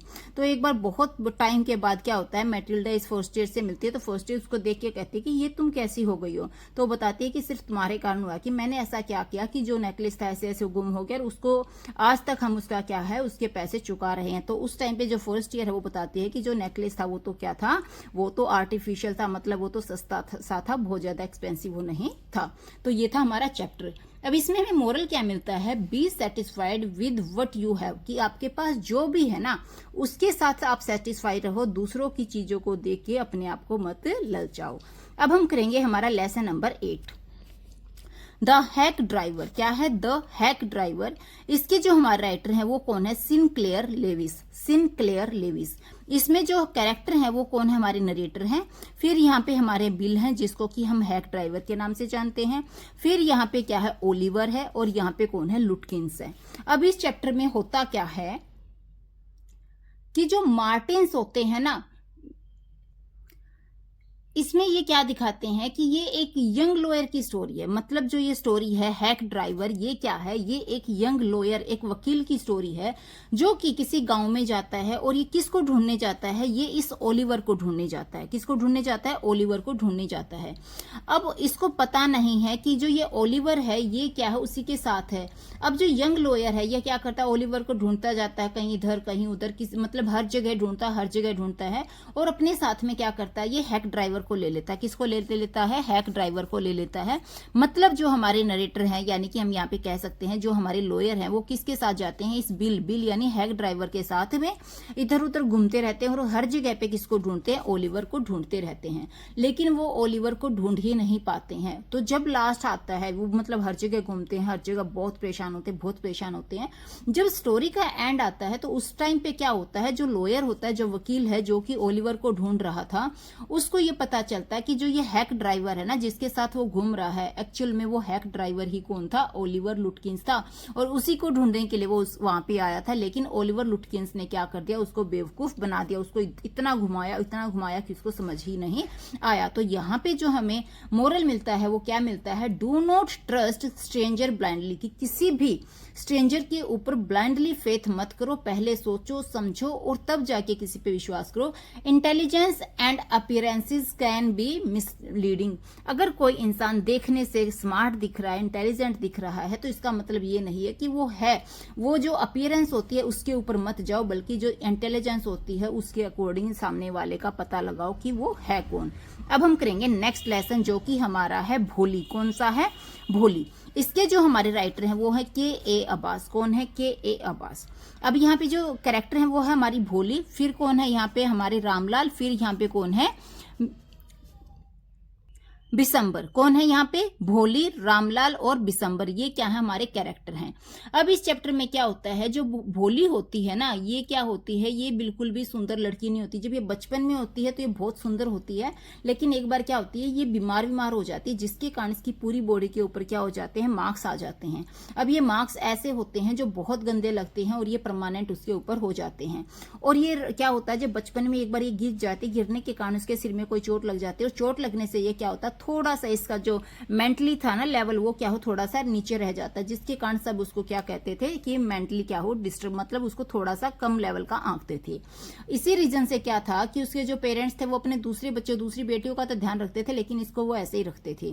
अब सबकी, इनकी जो दूसरी बहनें थी उनकी तो शादियां होगी, लेकिन भोली की शादी भी नहीं हो रही थी, क्योंकि वो ना ही मेंटली लेवल पे सही थी, ना ही वो बहुत ज्यादा ब्यूटीफुल भी थी। अब क्या होता है? भोली को स्कूल भेज दिया जाता है, तो भोली वहां पे पढ़ाई करती है। तो एक बार क्या होता है? भोली के लिए एक रिश्ता आता है।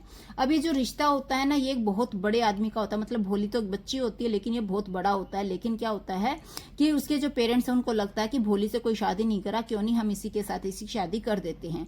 अब भोली चुपचाप से सारी बातें सुनती, लेकिन अपने पेरेंट्स को कुछ नहीं कहती और शादी करने को तैयार हो जाती है। अब जब शादी होती है ना, तो शादी के टाइम पे क्या होता है कि भोली का जो फेस है वो बिसंबर को दिख जाता है, और बिसंबर यहाँ पे क्या करता है? उस चीज का फायदा उठाता है कि मैं इससे शादी तब करूंगा जब मुझे क्या मिलेंगे? पैसे मिलेंगे। यानी कि वो क्या चाहता है कि उसके जो पेरेंट्स उसको पैसे दे ताकि वो उससे शादी कर ले। अब वहां पे ये सब होता है, तो भोली वहां पे शादी करने से मना कर देती है, और वो हमेशा क्या कहती है कि वो अपने पेरेंट्स की क्या करेगी? सेवा करेगी और उनके साथ ही रहेगी। तो ये था हमारा चैप्टर भोली। अब हम करेंगे हमारा लास्ट लेसन जो कि है the book that save the earth. The book that save the earth. इसके जो हमारे राइटर हैं वो हैं क्लेरी बोयका। क्लेरी बोयका ये क्या है? हमारे राइटर हैं। इसमें जो हमारे क्या है कैरेक्टर हैं वो कौन है? Think tank of noodle captain omega. Think tank of noodle captain omega. ये कौन है, यहाँ पे कैरेक्टर के रूप में लिए गए हैं। अब इसमें क्या होता है, जो मार्टियन होते हैं ना वो पृथ्वी पर अर्थ पर हमला करना चाहते हैं। क्यों हमला करना चाहते हैं, उन्हें लगता है कि जो अर्थ है ना वो क्या है, उनकी होनी चाहिए, वहां पे वो जाएंगे और अर्थ को अपना बनाएंगे। लेकिन क्या होता है कि जो अर्थ पर जब वे अपने कुछ आदमियों को भेजते हैं तो उनको एक किताब मिलती है। जब वो उस किताब को पढ़ते हैं तो ये अपने जो मार्टियन होते हैं उनको ये बताते हैं, तो वो समझते हैं कि इसमें तो ऐसा कुछ लिखा हुआ कि जो अर्थ वाले वो हम पे ही हमला करने वाले हैं। तो ये मार्टियन क्या होते हैं, वापस वहां से भाग जाते हैं, क्योंकि उनको जो बुक में लिखी हुई वर्डिंग थी उनका मीनिंग समझ में नहीं आता है, जिसके कारण वो अर्थ पर किसी तरह का हमला नहीं करते और वापस चले जाते और खुद को बचाने में लग जाते हैं। तो ये चैप्टर हमारा सारा का सारा इसी चीज को बताता है कि किस तरह से वो बुक पढ़ते हैं, कैसे कैसे उनका गलत मीनिंग निकालते हैं और कैसे वो ड्रग करके वापस चले जाते हैं कि जो अर्थ के लोग हैं ये तो क्या है, बहुत ज्यादा डेंजरस हैं। अब इस चैप्टर का हमें जो मोरल मिलता है वो क्या है, knowledge and humour can solve problem. की जो नॉलेज होती है और जो ह्यूमर होता है ये किसी भी प्रॉब्लम का सोल्व कर सकता है। तो इसी के साथ हमारी क्लास 10th की ये बुक खत्म होती है। अब हम करेंगे क्लास 11th। अब हम स्टार्ट करेंगे क्लास 11th की बुक हॉर्नबिल। क्लास 11th की बुक हॉर्नबिल, इसमें हमारा जो फर्स्ट लेसन है वो है the portrait of a lady. The portrait of a lady, इसके जो हमारे राइटर हैं वो हैं खुशवंत सिंह। कौन है, खुशवंत सिंह। यहाँ पे जो मेन कैरेक्टर हैं वो कौन है, यहाँ पे ग्रैंड मदर यानी कि जो खुशवंत सिंह है इनकी दादी माँ दिखाई गई हैं और यहाँ पे खुशवंत सिंह दिखाए गए हैं। ये क्या है, मेन कैरेक्टर हैं। इससे अलग इनके पेरेंट्स वगैरह और बर्ड्स यहाँ पे क्या है, दिखाई गई हैं। अब हम देखेंगे कि इस चैप्टर में होता क्या है कि जो यहाँ पे ये हमारे खुशवंत सिंह है ये क्या करते हैं, ये अपनी ग्रैंड मदर के साथ एक विलेज में रहते हैं। तो इसकी जो ग्रैंड मदर ये बहुत ज्यादा बूढ़ी हो गई है, उसके जो फेस पे रिंकल्स वगैरह आ गए हैं, मतलब ये बहुत ज्यादा बूढ़ी हो गई है।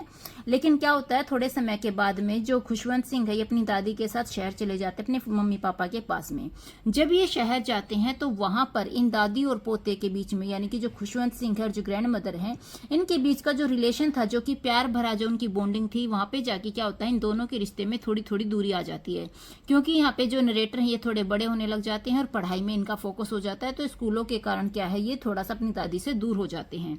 और फिर जब ये और बड़े होते हैं तो ये कॉलेज के लिए बाहर चले जाते हैं, फिर ये यूनिवर्सिटी के लिए अब्रॉड चले जाते हैं। तो इस तरह से इस चैप्टर में क्या दिखाया गया है कि कैसे दादी और उसके पोते के बीच में जो प्यार है, जो गहरा उनके बीच में लगाव है, उसमें भी क्या है ये थोड़ा थोड़ा इनमें दूरी किस तरह से बढ़ती जाती है।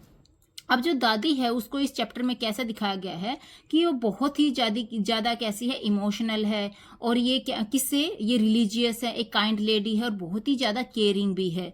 और समय के साथ साथ दोनों के रिश्ते में कैसे कैसे बदलाव आता है और क्या होता है, जब बहुत समय बीत जाने के बाद जब खुशवंत सिंह पढ़ाई पूरी करके वापस आते हैं तो दादी अपना प्यार दिखाती हैं, वो बहुत खुश होती हैं, वो क्या करती हैं, वो नाचती हैं, गाती हैं। और फिर बाद में क्या होता है, दादी जी की डेथ हो जाती है।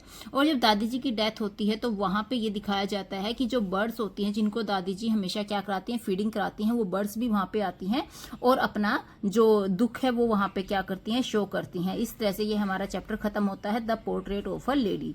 अब हम करेंगे हमारा सेकेंड लेसन जो कि है we are not afraid to die if we can all be together. ये जो हमारा चैप्टर है, we are not afraid to die if we can all be together, इसके जो हमारे राइटर हैं वो हैं Gordon Cook and Alan East. कौन है, Gordon Cook and Alan East. अब यहाँ पे जो कैरेक्टर है वो कौन है, तो यहाँ पे गॉर्डन कुक क्या है, यहाँ पे मेन कैरेक्टर है। फिर यहाँ पे मैरी है, जोनाथन है और सुजैन है। ये जो सुजैन है ये कौन है, ये इनकी बेटी है। जोनाथन कौन है, ये इनका बेटा है। और जो मैरी है ये क्या है, इनकी वाइफ है।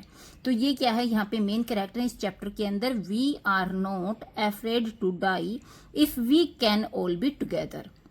अब इस लेसन में क्या होता है कि ये जो फैमिली है ये फैमिली समुद्री यात्रा के लिए निकलती है। कहाँ पे जाती है, समुद्री यात्रा के लिए निकलती है। जब ये समुद्री यात्रा पे होती हैं तो जब ये इंडियन ओशियन में होती है तो वहां पे क्या होता है, बहुत ही भयंकर तूफान आ जाता है। और इस तूफान के कारण इनकी जो इनकी शिप होती है वो क्या हो जाती है, टूट जाती है, जिसके कारण इनकी शिप में पानी भी घुस जाता है और इनको चोटें भी बहुत ज्यादा लग जाती हैं। जो सुजैन है उसके सिर में भी चोट लग जाती है और इसके जो फादर होते हैं उनको भी बहुत ज्यादा चोटें लग जाती हैं। लेकिन फिर भी इतना कुछ होने के बावजूद भी ये लोग क्या है, ये डरते नहीं है, क्रेज के साथ, डेडिकेशन के साथ उस भयंकर तूफान का ये सामना करते हैं। और यहाँ पे जो जोनाथन है ये अपने फादर को क्या कहता है कि अगर हम मर भी जाएं तो कोई दिक्कत नहीं है, मुझे उसका कोई डर नहीं है, लेकिन अगर हम सब साथ हैं तो सब कुछ अच्छा ही अच्छा है। तो इस तरह से यहाँ पे दिखाया जाता है कि कैसे एक बनकर इकट्ठा होकर पूरा का पूरा परिवार अपने करेज से, अपनी हिम्मत से क्या करते हैं, एक दूसरे का साथ देते हैं, और इस साथ देते देते वो क्या होते हैं, इस तूफान को भी पार कर जाते हैं और एक सुरक्षित एरिया पे, एक सेफ जो एरिया होता है वहां पर ये पहुंच जाते हैं। तो इस तरह से इस चैप्टर में चीजें दिखाई हैं कि कैसे तूफान आया, कैसे उन्होंने उसको हैंडल किया, किस तरह से वो सेफ एरिया में पहुंचे और उन्होंने एक दूसरे को देखा कि किसको कहाँ कहाँ चोट लगी है और उसका ट्रीटमेंट किया। अब हम देखेंगे हमारा नेक्स्ट लेसन, ये है डिस्कवरिंग टट। कौन सा है? डिस्कवरिंग टट the saga continues, the saga continues. इसके जो हमारे राइटर हैं वो हैं A.R. विलियम्स। कौन है? A.R. विलियम्स कौन है? हमारे डिस्कवरिंग टट के क्या है? राइटर हैं। अब यहाँ पे जो हमारे क्या है कैरेक्टर हैं वो कौन है? तो हम क्या कहेंगे? तूतनखामुन। कौन है यहाँ पे? तूतनखामुन, जिसको टुट के नाम से, टट के नाम से जाना जाता है। तो ये तूतनखामुन क्या है? यहाँ पे कैरेक्टर हैं। फिर यहाँ पे होवार्ड कार्टर क्या है? यहाँ पे मेन कैरेक्टर हैं। अब इस चैप्टर में होता क्या है, ये जो चैप्टर है ये एक मिस्र के राजा से रिलेटेड है जो कि अब मर चुके हैं, और उनके मरने के बाद जो उनकी बॉडी होती है उसको दफना दिया जाता है, जो अब मम्मी बन चुकी है। पता है ना मम्मी क्या होती है? मर जाने के बाद जो बॉडी का स्ट्रक्चर बच जाता है उसको क्या बोला जाता है? मम्मी बोला जाता है। तो अब वो क्या बन गई है? मम्मी बन गई है। अब इतने सालों के बाद क्या है, जो वैज्ञानिक है जिनके पास डिफरेंट मशीनें हो गई हैं, तो वो क्या करते हैं, उस मम्मी को बाहर निकालते हैं और उसके ऊपर जो साइंटिस्ट हैं वो क्या करते हैं, शोध करते हैं, मतलब उसका पता लगाते हैं कि क्या रीजन था कि जो टूथ है उसकी डेथ कैसे हुई थी, उसका जीवन कैसा था, मतलब पहले के समय में उस टाइम पे टूथ के साथ क्या क्या हुआ था, कैसे उसका जीवन था, कैसे वो मरा था और उसके साथ क्या क्या हुआ था। ये सारे क्या करते हैं, जो साइंटिस्ट है वो इसके ऊपर काम करते हैं। और वो पहले ये काम क्यों नहीं कर पाए, मतलब पहले वो इस चीज का पता क्यों नहीं कर पाए कि टूट के साथ क्या हुआ?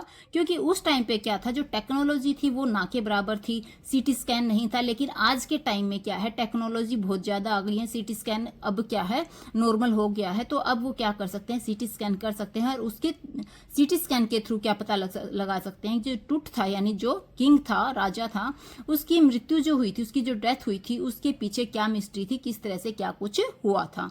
तो ये सब इस चैप्टर के अंदर दिखाया जाता है कि कैसे उसका सीटी स्कैन होता है और कैसे उसके बारे में पता लगाया जाता है। अब हम करेंगे हमारा नेक्स्ट लेसन, लेसन नंबर 4, जो है लैंडस्केप ऑफ द सोल। कौन सा है? Landscape of the soul. इसके जो हमारे राइटर हैं वो हैं नथाली ट्रोवरॉय। नथाली ट्रोवरॉय कौन है? हमारे राइटर हैं किसके? Landscape of the soul lesson के। अब यहाँ पे जो हमारे कैरेक्टर हैं वो कौन है? वू डोजी। कौन है? वू डोजी। और कौन है? एम्परर जुआंगजोंग। और यहाँ पे कौन है? क्वांटिन मेस्टिस। कौन है? क्वांटिन मेस्टिस। ये कौन है? यहाँ पे कैरेक्टर है। अब इस लेसन में क्या होता है, ये जो लेसन है ना, ये चीनी यानी कि जो चाइनीज हैं उनसे और जो यूरोप वाले हैं उनसे, यानी कि दो यहाँ पे कंट्री दिखाई गई है, एक तो चाइनीज और एक यूरोपियन, उनकी पेंटिंग से रिलेटेड है कि जो चाइनीज है वो अपनी पेंटिंग में क्या क्या चीज दिखाते हैं, किस चीज पे उनका फोकस होता है, और जो यूरोपियन लोग हैं वो अपनी पेंटिंग में किस चीज पे फोकस करते हैं। तो जो चाइनीज है वो क्या करते हैं, वो नेचर से रिलेटेड, मतलब उनका जो फोकस होता है वो नेचर से रिलेटेड होता है, वो इमेजिनेशन भी बहुत ज्यादा करते हैं नेचर को लेके, और वो उसमें स्पिरिचुअलिटी भी दिखाते हैं, मतलब उसमें क्या दिखाते हैं, जो आध्यात्मिक चीजें हैं उसको भी क्या दिखाते हैं, चाइनीज लोग अपनी पेंटिंग के अंदर दिखाते हैं। जबकि जो यूरोपियन होते हैं वो अपनी पेंटिंग में क्या करते हैं, वो पेंटिंग में जो दिखाते हैं वो सारी की सारी चीजें रियलिस्टिक सीन से रिलेटेड होती है, मतलब सच्चाई से भरी हुई चीजों से वो रिलेटेड होती है। तो यहाँ पे इन दोनों की ऐसे पेंटिंग में क्या है, डिफरेंस किया गया है कि चीनी लोग जो हैं यानी जो चाइनीज है वो क्या क्या दिखाते हैं, और जो यूरोपियन लोग हैं वो अपनी पेंटिंग में क्या क्या दिखाते हैं। तो ये था हमारा चैप्टर। अब हम करेंगे हमारा नेक्स्ट लेसन, जो कि हमारा है the ailing planet, the green movement role, the green movement role. इसके जो हमारे राइटर हैं वो कौन है? नानी पालकीवाला, नानी पालकीवाला। अब इसमें जो कैरेक्टर है वो कौन है, इसमें एक तो ह्यूमन सोसाइटी को दिखाया गया है, फिर इसमें ग्रीन मूवमेंट सपोर्टर को दिखाया गया है। किसको, यहाँ पे एक तो ह्यूमन सोसाइटी के बारे में दिखाया गया है और जो ग्रीन मूवमेंट आया था उसके जो सपोर्ट है ना उनके बारे में यहाँ पे दिखाया गया है। अब इसमें क्या है, द एलिंग प्लैनेट में क्या दिखाया गया है कि जो ये लेसन है ना इसमें किस चीज को डिस्कस किया गया है, जो इन्वायरमेंट प्रॉब्लम है जैसे कि पोल्यूशन, डिफोर्टेशन, ओवर पॉपुलेशन, इन सारी चीजों को इस चैप्टर के अंदर दिखाया गया है। और इसमें यह भी बताया गया है कि किस तरह से इन चीजों को कंट्रोल किया जा सकता है और अगर इनको कंट्रोल नहीं किया गया तो ये कैसे कैसे आगे जाके प्रॉब्लम क्रिएट कर सकती हैं। तो ये जो एलिंग प्लेनेट है ये अर्थ से रिलेटेड है कि अर्थ पे कैसे कैसे पोल्यूशन बढ़ रहा है, कैसे पोल्यूशन को कंट्रोल किया जा सकता है, डिफोर्टेशन होने से क्या क्या प्रॉब्लम हो रही है, ओवर पॉपुलेशन से आगे जाके क्या क्या हो सकता है। तो ये था हमारा lesson number 5 the ailing planet. अब हम करेंगे लेसन नंबर 6 जो कि हमारा है द ब्राउनिंग वर्जन। कौन सा है, द ब्राउनिंग वर्जन। इसके जो हमारे राइटर हैं वो कौन है, टेरेंस रेटिगन। कौन है, टेरेंस रेटिगन हमारे राइटर हैं किसके, द ब्राउनिंग वर्जन लेसन के। अब यहाँ पे जो कैरेक्टर दिखाए गए हैं वो कौन है, mister croaker Harris. Mister croaker Harris यहाँ पे हमारे क्या है कैरेक्टर हैं। फिर यहाँ पे टैप्लो को दिखाया गया है और मिली को यहाँ पे दिखाया गया है। अब इसके अंदर होता क्या है, ये जो हमारा प्ले है ये किस चीज को रिप्रेजेंट करता है, मतलब ये किस चीज को दिखाता है, इस प्ले के अंदर जो ईमानदारी है, क्या है, जो ईमानदारी है यानी जो ऑनेस्टी है वो क्या है टीचर की यहाँ पे दिखाई जाती है कि किस तरह से कोई टीचर ईमानदारी से शिक्षा दे सकता है। ठीक है, और जो ईमानदारी से जो शिक्षक शिक्षा देते हैं उससे क्या होता है, दूसरों की लाइफ कैसे चेंज हो सकती है। तो ये जो लेसन है इसमें क्या है, छोटा सा गिफ्ट और आप कह सकते हैं रिस्पेक्ट जो कि दिल को छू लेती है वो यहाँ पे दिखाई जाती है, और कैसे जो भावनाएं हैं वो क्या करती हैं एक दूसरे के सामने हम ला सकते हैं। जो हिडन भावनाएं होती हैं वो क्या होती है, किसी भी काम की नहीं होती। जो भी फीलिंग है अच्छी है बुरी है उसको सामने लेके आना बहुत ज्यादा जरूरी है। तो ये था हमारा चैप्टर द ब्राउनिंग वर्जन। तो इसमें क्या है, ऐसे ही इसमें जो है ऑनेस्टी है उसके बारे में बताया गया है, जो गिफ्ट हैं जो हम दे देते हैं एक दूसरे को, क्यों, ताकि हम काइंड रहें, उसको अच्छा लगे, इमोशंस दिखाएं, और हमारे अंदर जो फीलिंग्स है उसको हमेशा क्या है बाहर लाना बहुत ज्यादा जरूरी होता है। अंदर की जो भावनाएं होती है उनको समझ पाना मुश्किल होता है। फिर हमारा आता है नेक्स्ट लेसन जो कि है द एडवेंचर। कौन सा है, द एडवेंचर। इसके जो हमारे राइटर हैं वो कौन है, जयंत नार्लिकर। कौन है, जयंत नार्लिकर इसके हमारे राइटर हैं। यहाँ पर किसको दिखाया गया है, यहाँ पे प्रोफेसर गायटोंडे को दिखाया गया है, यहाँ पे खान साहिब को दिखाया गया है और राजेंद्र देशपांडे को यहाँ पे दिखाया गया है। अब इसमें क्या होता है, जो प्रोफेसर गायतोंडे होते हैं ना ये क्या होते हैं, ये एक दूसरी ही दुनिया में चले जाते हैं। दूसरी दुनिया से मतलब क्या है, एक तो जैसे हमारी दुनिया है, एक दूसरी ऐसी दुनिया जो इमेजिनेशन में भी नहीं है, हम लोग उसको इमेजिन भी नहीं कर सकते कि कोई दूसरी लाइफ भी हो सकती है। इसमें क्या होता है, जो प्रोफेसर गायतोंडे होते हैं उनका क्या होता है, एक बार एक्सीडेंट होता है और उस एक्सीडेंट के कारण वो किसी दूसरी ही दुनिया में चले जाते हैं।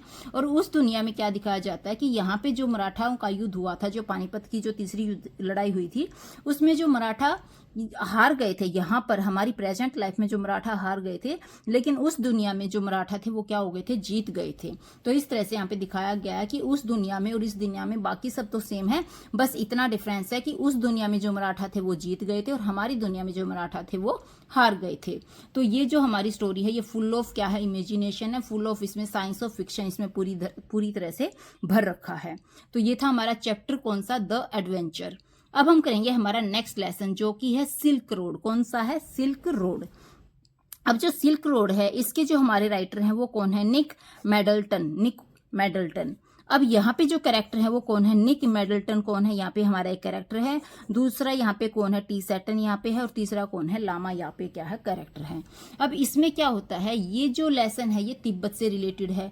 यहाँ पे जो हमारे क्या है राइटर हैं या हम कह सकते हैं जो नरेटर हैं वो कहाँ पे घूमना चाहते हैं, वो कैलाश पर्वत पर घूमना चाहते हैं। तो जब वो कैलाश पर्वत पे जाते हैं तो रास्ते में उनको क्या क्या वहाँ पे फील होता है, वो कैसे ब्यूटी को देखते हैं, नेचर की ब्यूटी को, कैसे उनका जो वे होता है, जो रास्ता होता है कितना डिफिकल्ट होता है, लेकिन फिर भी वो उसमें बिना हारे हुए उसमें से निकलते और वहां पर पहुंचते हैं।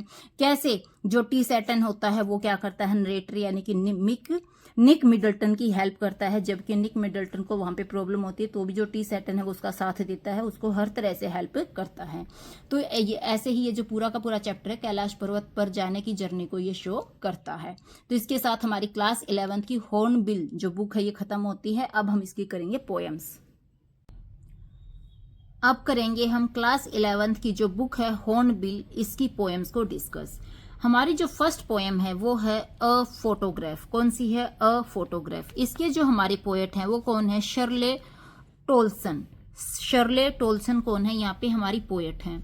अब हम देखेंगे इस पोएम में जो हमारे मेन कैरेक्टर है वो कौन है। तो यहाँ पे जो पोएट हमारी है उनकी मदर को दिखाया गया है, उनकी मदर की कजन यहाँ पे दिखाई गई है, और उनकी जो मदर है उनकी यहाँ पे क्या है, पोएट की मदर को भी यहाँ पे दिखाया गया है, और हमारी पोएट को यहाँ पे दिखाया गया है। अब इस पोएम के अंदर क्या होता है कि जो हमारी पोएट है वो क्या कर रही है, वो एक फोटो को देख रही है जो कि उसकी मदर की फोटो है, और इस फोटो के अंदर उसकी मदर के साथ साथ उसकी 2 कजन भी हैं। और इस फोटो को देखकर जो हमारी कौन है, नरेटर है, वो अपनी यादों को याद कर रही है कि कैसे उसकी मदर होती थी, उसकी मदर ने अपनी लाइफ में क्या किया था, और उसकी मदर जब इस फोटो को देखती थी तो कैसे हंसती थी, कैसे उस बारे में बताती थी कि हम जब ऐसे थे तो ये करते थे, वो करते थे। तो इसमें ये दिखाया गया है कि नरेटर कैसे अपनी मदर की डेथ के बाद उनको कैसे याद करती हैं, कैसे उनकी फोटो को देखती हैं, और आज भी उनकी यादों को उसने अपने अंदर जीवित रखा हुआ है। तो ये है हमारी फर्स्ट पोएम अ फोटोग्राफ। और ये जो फोटोग्राफ है ये उनकी जो नानी माँ थी, यानी कि इनकी जो मदर की मदर थी, उन्होंने ये फोटोग्राफ क्लिक की थी। और पूछा जाए कि उसमें कौन कौन है, तो इसमें क्या है, नरेटर है की मदर है और उसकी मदर की 2 कजन इस फोटो के अंदर हैं। अब हम करेंगे हमारी सेकंड पोएम। सेकंड पोएम हमारी है द लेबरनम टॉप। कौन सी है? The laburnum top. इसके जो हमारी पोएट हैं वो कौन है? Ted Hughes. कौन है इसके पोएट? टेड ह्यूजीज हैं। इसमें जो कैरेक्टर है वो कौन है? यहाँ पे एक गोल्ड फिंच बर्ड है, एक बर्ड है जिसका नाम है गोल्ड फिंच, और यहाँ पे क्या है, एक लेबरनम ट्री है। इस पोएम में क्या होता है कि जो ये लेबरनम ट्री है इसके ऊपर एक नेस्ट होता है, और ये नेस्ट किसका होता है? गोल्ड फिंच बर्ड का होता है। लेकिन जो गोल्ड फिंच बर्ड है ये क्या है, ये इस ट्री पर, इस नेस्ट में नहीं रहती, क्योंकि ये जो अपने बच्चों को उसको फीडिंग करानी है उसके लिए वो बाहर काम करती है, यानी कि वहां से दाना चुग कर लाती हैं। जब गोल्ड फिंच बर्ड वहां पे कहाँ पे आती है? लेबरनम ट्री पर आती है। तो लेबरनम ट्री में क्या होती है? जिंदगी आ जाती है, वो जीवित हो जाता है। इसका क्या मतलब है कि जो बच्चे होते हैं ना गोल्ड फिंच के, जो बेबी बर्ड होते हैं, वो चींची करते हैं, मतलब वो चीखने चिल्लाने लग जाते हैं, अपनी मदर को प्यार करते हैं। इसलिए इसे ये कहा गया है कि जो ट्री है वो क्या हो जाता है? जीवित हो जाता है। लेकिन जैसे ही जो ये गोल्ड फिंच है ये उनको फीडिंग कराते हैं, फीडिंग कराने के बाद वापस चली जाती है। तो जैसे ही ये बर्ड वापस जाती है तो बच्चे क्या हो जाते हैं? वापस से चुप हो जाते हैं। तो ये दिखाया जाता है कि जो ट्री है वो वापस से क्या हो गया है, अब वापिस से वो चुप हो गया है। तो यहाँ पे दिखाया गया है लेबरनम टॉप के ऊपर गोल्ड फिंच बर्ड को और उसके बच्चों की स्टोरी को। अब हम देखेंगे poem number 3 the voice of rain. The voice of rain, इसके जो हमारे राइटर हैं वो है वॉल्ट विटमैन। कौन है? Walt Whitman. इसमें क्या है, इसमें जो हमारे सबसे पहले हम देखेंगे यहाँ पे जो कैरेक्टर है, यहाँ पे क्या है, रेन दिखाई गई है, और हमारे पोएट यहाँ पे क्या है, कैरेक्टर हैं। जो हमारे पोएट हैं वो क्या कर रहे हैं, वो बारिश से, रेन से बातें कर रहे हैं। मतलब यहाँ पे इमेजिनेशन दिखाई हुई है कि किस तरह से जो पोएट हैं वो बारिश से बातें कर रहे हैं, और जो बारिश है ना, जो रेन है, वो पोएट को क्या बता रही है कि किस तरह से जो रेन है वो सी से स्टार्ट होती है। मतलब सी से क्या होती है, जो रेन है वो राइज होती है, फिर कैसे वो क्लाउड बनती है, और फिर क्लाउड बनने के बाद कैसे वो वापस से रिटर्न करती है और अर्थ पर आ जाती है। तो इस तरह से सारी की सारी बातें क्या है, जो हमारे पोएट हैं और जो बारिश है यानी जो रेन है, उन दोनों के बीच में कन्वर्जेशन चलती है कि किस तरह से बारिश सी से ऊपर जाती है, फिर कैसे वो क्लाउड बनती है, फिर कैसे वो दोबारा से बारिश बनकर नीचे आती है और अर्थ पर आ जाती है। इस तरह से जो पोएम में जो क्या दिखाया गया है, ब्यूटीफुल एक्सप्लेनेशन दिखाई है किसकी, वाटर साइकिल की, कि जो वाटर साइकिल है वो किस तरह से बनती है और किस तरह से उसका कंटिन्यू वो चलती ही रहती है। तो यहाँ पे इस पोएम के अंदर जो वाटर साइकिल है उसकी ब्यूटी का वर्णन किया गया है, उसकी ब्यूटी के बारे में बताया गया है। अब हम करेंगे हमारी नेक्स्ट पोएम जिसका नाम है चाइल्डहुड। कौन सी पोएम है? नेक्स्ट पोएम हमारी है चाइल्डहुड। इसके जो हमारे पोएट हैं वो कौन है? मार्कस नैटन। कौन है? मार्कस नैटन हमारे पोएट हैं। और यहाँ पे जो कैरेक्टर है वो कौन है? पोएट है। और यहाँ पे एक बच्चा, एक चाइल्ड यहाँ पे दिखाया गया है। इसको आप कह सकते हैं जो पोएट है वो ही यहाँ पे क्या है? चाइल्ड है। अब इस पोएम के अंदर क्या होता है, जो पोएट है ना वो क्या बताते हैं कि जो बचपन है ना वो समाप्त हो जाता है। क्या है, पोएट खुद ब खुद क्या सोच रहे हैं कि जो बचपन है ना, यानी जो चाइल्डहुड है वो क्या होता है, एक समय ऐसा आता है जब चाइल्डहुड क्या हो जाता है, खत्म हो जाता है। और जब चाइल्डहुड खत्म हो जाता है तब उन्हें पता चलता है कि जो चाइल्डहुड है वो चला गया है, अब दोबारा से कभी वापस नहीं आ सकता। तो जो व्यक्ति है, जो इंसान है, जो ह्यूमन बीइंग है, वो सोचने लगते हैं कि अब तक जब वो चाइल्डहुड में थे तब उन्होंने क्या किया, और चाइल्डहुड खत्म हो जाने के बाद अब उन्होंने क्या क्या सही गलत के बारे में उन्होंने अपनी समझ को विकसित किया है। तो यहाँ पे क्या है, पोएट क्या करते हैं, सिर्फ चाइल्डहुड के बारे में बातें करते हैं कि जो चाइल्डहुड है जब वो खत्म हो जाता है तो हम ये देखते हैं कि चाइल्डहुड के बाद, जब चाइल्डहुड खत्म हो गया उसके बाद हमने क्या सही गलत समझा, क्या हमने डेवलपमेंट की, किस तरह से हमारी लाइफ चली। और जो चाइल्डहुड है वो कहाँ पे दिखाई दे सकता है, वो बस एक छोटे छोटे बच्चों में ही दिखाई देता है। जब बच्चे थोड़े से बड़े होते तो चाइल्डहुड वहां पे समाप्त हो जाता है। अब हम करेंगे नेक्स्ट पोएम। नेक्स्ट पोएम कौन सी है, father to son. Father to son, इसके जो हमारे पोएट हैं वो हैं एलिजाबेथ जेनिंग्स। एलिजाबेथ जेनिंग्स, यहाँ पे जो कैरेक्टर है वो फादर है और सन है। अब इस पोएम के अंदर क्या दिखाया गया है कि जो फादर होते हैं ना और जो सन होते हैं उनके बीच में दूरियां बढ़ जाती हैं। और ये दूरियां बढ़ने का क्या कारण है कि जो फादर हैं वो क्या करते रहते हैं, काम में बिजी रहते हैं। फादर को सिर्फ तब पता चलता है कि उनका बेटा आया है जब उसके बेटे का बर्थ होता है, लेकिन धीरे धीरे क्या होता है, फादर अपने काम में बिजी रहता है और जो बेटा है वो फादर से दूर होता चला जाता है। मतलब उनके बीच में जो इमोशनल भावनाएं जो उनके बीच में होनी थी, जो उनके बीच में एक स्ट्रॉन्ग बॉन्ड बनना था, वो स्ट्रॉन्ग बॉन्ड क्या हो जाता है, धीरे धीरे धीरे धीरे खत्म हो जाता है। और फादर और सन के बीच में क्या आ जाता है, गैप आ जाता है।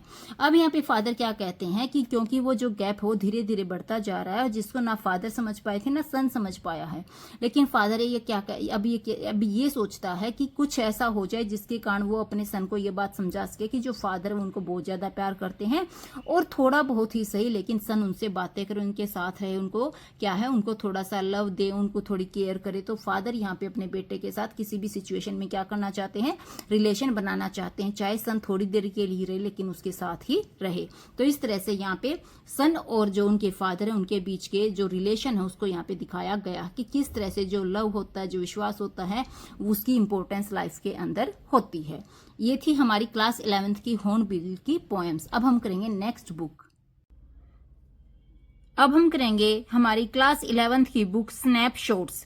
इसमें जो हमारा फर्स्ट लेसन आता है स्नैपशॉट बुक के अंदर वो है the summer of the beautiful white horse.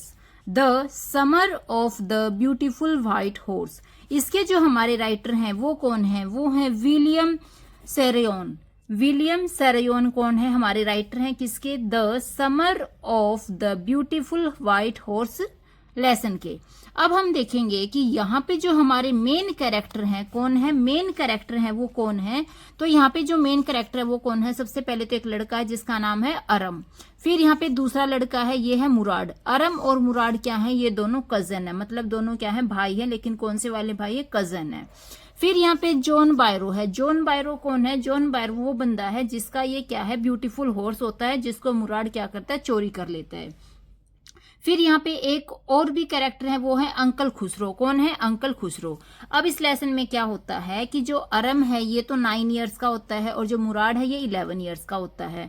अब मुराद क्या करता है, ये एक व्हाइट जो कि बहुत ब्यूटीफुल हॉर्स होता है उसको चुरा लेता है और सुबह 4 o'clock अरम के घर पे आता है और अरम को उठाता है कि अगर तुम राइड करना चाहते हो हॉर्स के ऊपर तो जल्दी से आ जाओ।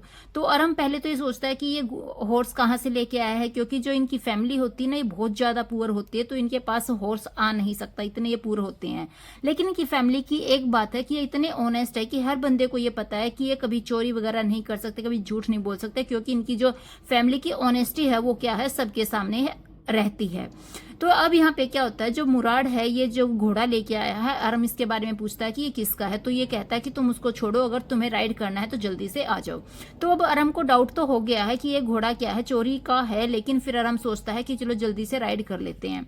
तो जो मुराद है वो पहले क्या करता है, अरम को राइड कराता है, लेकिन थोड़ी देर बाद मुराद क्या कहता है कि अब मुझे खुद अकेला राइड करना है। तो फिर अरम कहता है कि तुम्हारे बाद मैं अकेला राइड करूंगा। तो मुराद को बहुत अच्छे से घोड़ा चलाना आता है, तो मुराद बहुत अच्छे से चलाता है, लेकिन जब अरम अकेले से राइड करता है तो ये क्या होता है, गिर जाता है। और फिर इसके गिरने के बाद जो घोड़ा होता है वो गुम हो जाता है। तो जो अरम है और मुराद है वो क्या करते हैं, घोड़े को ढूंढते हैं और फिर क्या करते हैं, जब आधा घंटा हो जाता है तब इनको ये घोड़ा मिलता है। अब ये क्या करते हैं, 1 महीने तक अपने पास घोड़े को छुपा के रखते हैं और अरम भी क्या करता है, राइड करना घोड़े के ऊपर सीख लेता है।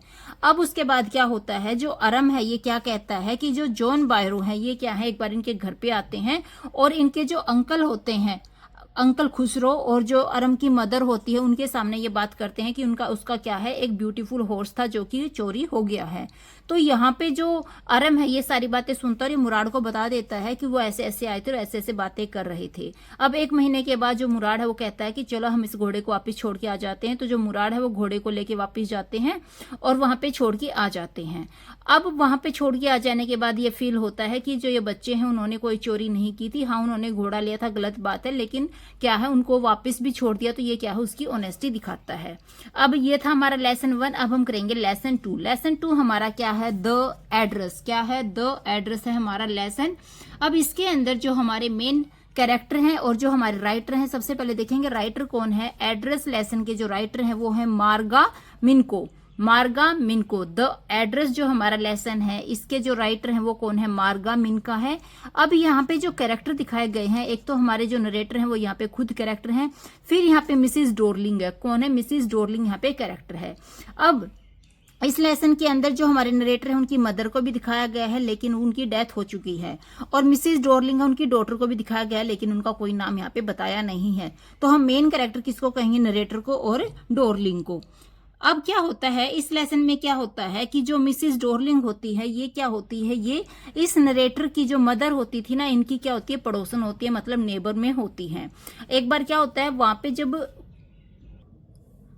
जब सेकेंड वर्ल्ड वॉर हो रहा होता है तो जो ये मिसिस डोरलिंग है ना, ये क्या करती है, नरेटर की मदर के पास जाती है और उनको विश्वास दिलाती हैं कि ये जो लड़ाई है, वर्ल्ड वॉर है, इसके बाद क्या होगा, वो उसका सारा सामान वापस कर देंगी। अब सारा सामान वापस क्यों कर देंगी, क्योंकि जो डोरलिंग है वो क्या कहते हैं उसकी मदर को कि एक काम करो, जो तुम्हारा सामान है घर में, जो जो भी तुम्हारी थिंग्स है वो तुम मुझे दे दो। जब वॉर खत्म हो जाएगा तो मैं तुम्हारी सारी की सारी थिंग्स जो कि मैं सेफली रखूंगी उनको वापस कर दूंगी। और नरेटर की मदर को भी यही लगता है कि जो मिसिस डोरलिंग है वो खुद से उनके सामने आई है और हेल्प के लिए बोल रही हैं। अब यहाँ पे जो नरेटर की मदर होती है वो सारा सामान मिसिस डोरलिंग को दे देती हैं, लेकिन जब ये वॉर खत्म होता है तो उसके दौरान जो नरेटर की मदर होती है उसकी तो डेथ हो जाती है। अब अकेली नरेटर यहाँ पे रह जाती है। अब नरेटर बड़ी हो गई है, उसका अपना एक घर बन गया है। ये घर उसका अपना नहीं होता लेकिन रेंट का होता है। तो अब नरेटर क्या सोचती है कि उन्हें मिसिस डोरलिंग के घर जाना चाहिए और जो उनकी थिंग्स हैं जो कि उसकी मदर से रिलेटेड है वो वापस ले लेनी चाहिए। अब नरेटर कहाँ पे जाती है, मिसिस डोरलिंग के घर पे जाती है, लेकिन जो मिसिस डोरलिंग होती है वो नरेटर को पहचान लेती है और गेट नहीं खोलती हैं, और जब बहुत देर बाद खोलती हैं तो अच्छे से बात नहीं करते, उसको जाने के लिए बोल देती हैं। अब नरेटर तब तो वहां से चली जाती है, लेकिन दूसरी बार फिर से आती हैं। जब वो दूसरी बार आती हैं तो जो मिसिस डोरलिंग होती है वो वहां नहीं होती बल्कि उनकी डॉटर होती है जिसका नाम दिखाया नहीं गया है। अब उनकी डॉटर से जो नरेटर है वो क्या है, बातें करती है, और उस बातों के दौरान वो क्या करती है, घर में सारी चीजें देखती है। तो वो देखती है कि जो जो चीजें उनकी अपनी थी उन सबको जो ये लोग हैं ये क्या कर रहे हैं, यूज कर रहे हैं। और अब उसको बात बातों से पता चल चुका है कि जो मिसिस डोरलिंग है उसने सारी चीजों को क्या कर दिया है, यूज कर लिया है, और इस तरह से यूज किया है कि जो उसकी नरेटर की मदर थी उनकी फीलिंग्स अभी यहाँ पे नहीं रही। अब इन चीजों को देख के सोच के जो नरेटर है वो क्या सोचती है कि अब वो इन चीजों को नहीं लेगी, क्योंकि इनकी जो चीजें की जो वैल्यू है वो कुछ नहीं रही, क्योंकि ये जो चीजें है वो उनकी नहीं रही। इस तरह से जो नरेटर वो वहां से चली जाती है और दोबारा कभी न आने के बारे में सोचती है। फिर है हमारा लेसन 3। लेसन 3 में क्या है, रंगाज मैरिज। इस लेसन में क्या दिखाया जाता है कि जो रंगा है उसकी मैरिज यहाँ पे दिखाई जाती है। इसमें जो हमारे राइटर हैं वो कौन है, मस्ती वेंकटेशा अयंगर। मस्ती वेंकटेश्वर अयंगर, ये क्या है, हमारे राइटर हैं। क्या है, मस्ती वेंकटेशा अयंगर हमारे राइटर हैं। इसमें जो कैरेक्टर है वो कौन है, हमारे जो मेन कैरेक्टर वो है रंगा। फिर कौन है, श्यामा। श्यामा कौन है, यहाँ पे श्यामा जो हमारे नरेटर होते हैं उनका नाम भी होता है, और बाद में जो रंगा होता है वो क्या करता है, अपने बेटे का नाम भी श्यामा रखता है।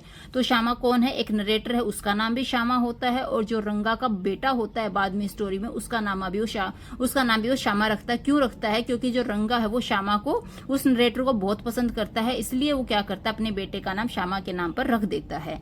अब यहाँ पे जो दूसरा जो मेन कैरेक्टर है वो कौन है, यहाँ पे रत्ना है। कौन है, रत्ना। अब रत्ना कौन है, रत्ना ये वो लड़की है जिसके साथ रंगा की शादी होती है। अब हम देखेंगे स्टोरी में होता क्या है। जो रंगा है ना, ये क्या है, ये एक ऐसा लड़का है जो कि बेंगलुरु पढ़ने के लिए जाता है, मतलब अपने गांव से कहाँ जाता है, बेंगलुरु जाता है, और वहाँ पे पढ़ाई करने के लिए जाता है, और वहाँ पे इंग्लिश वगैरह बोलनी सीख लेता है।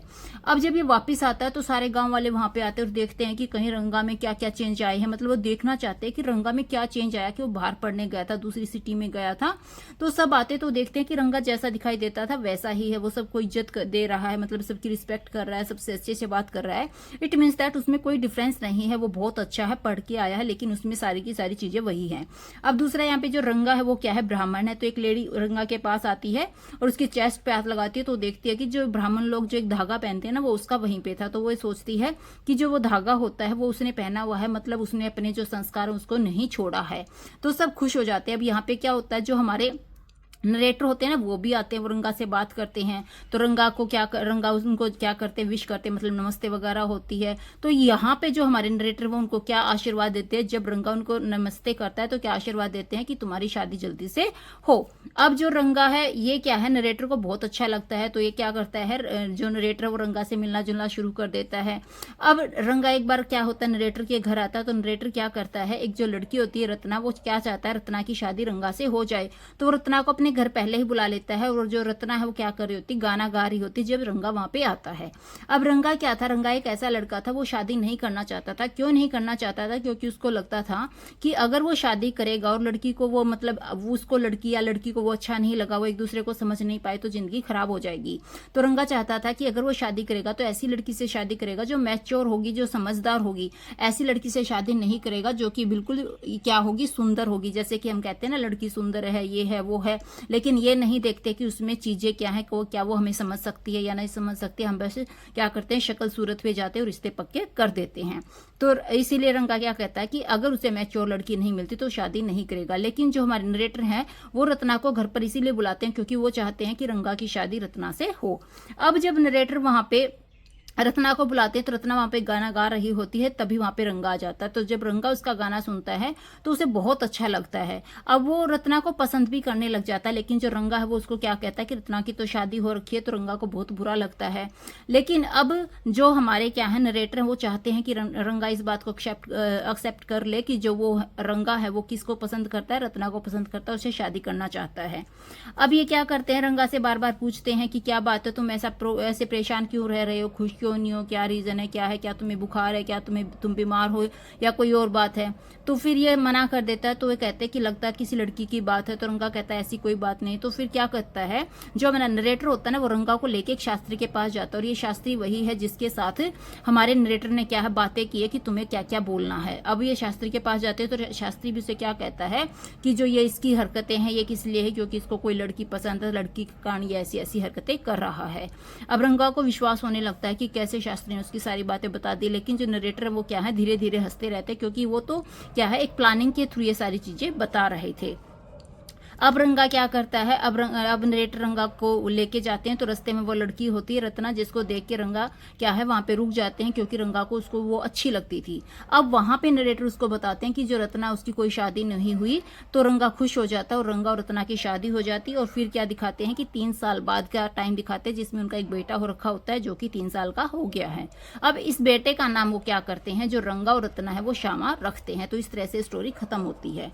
अब हम करेंगे हमारा lesson number 4, Albert Einstein at school. हमारा लेसन 4 क्या है, एल्बर्ट आइंस्टाइन एट स्कूल। इसके जो हमारे राइटर हैं वो है पैट्रिक प्रिंगले।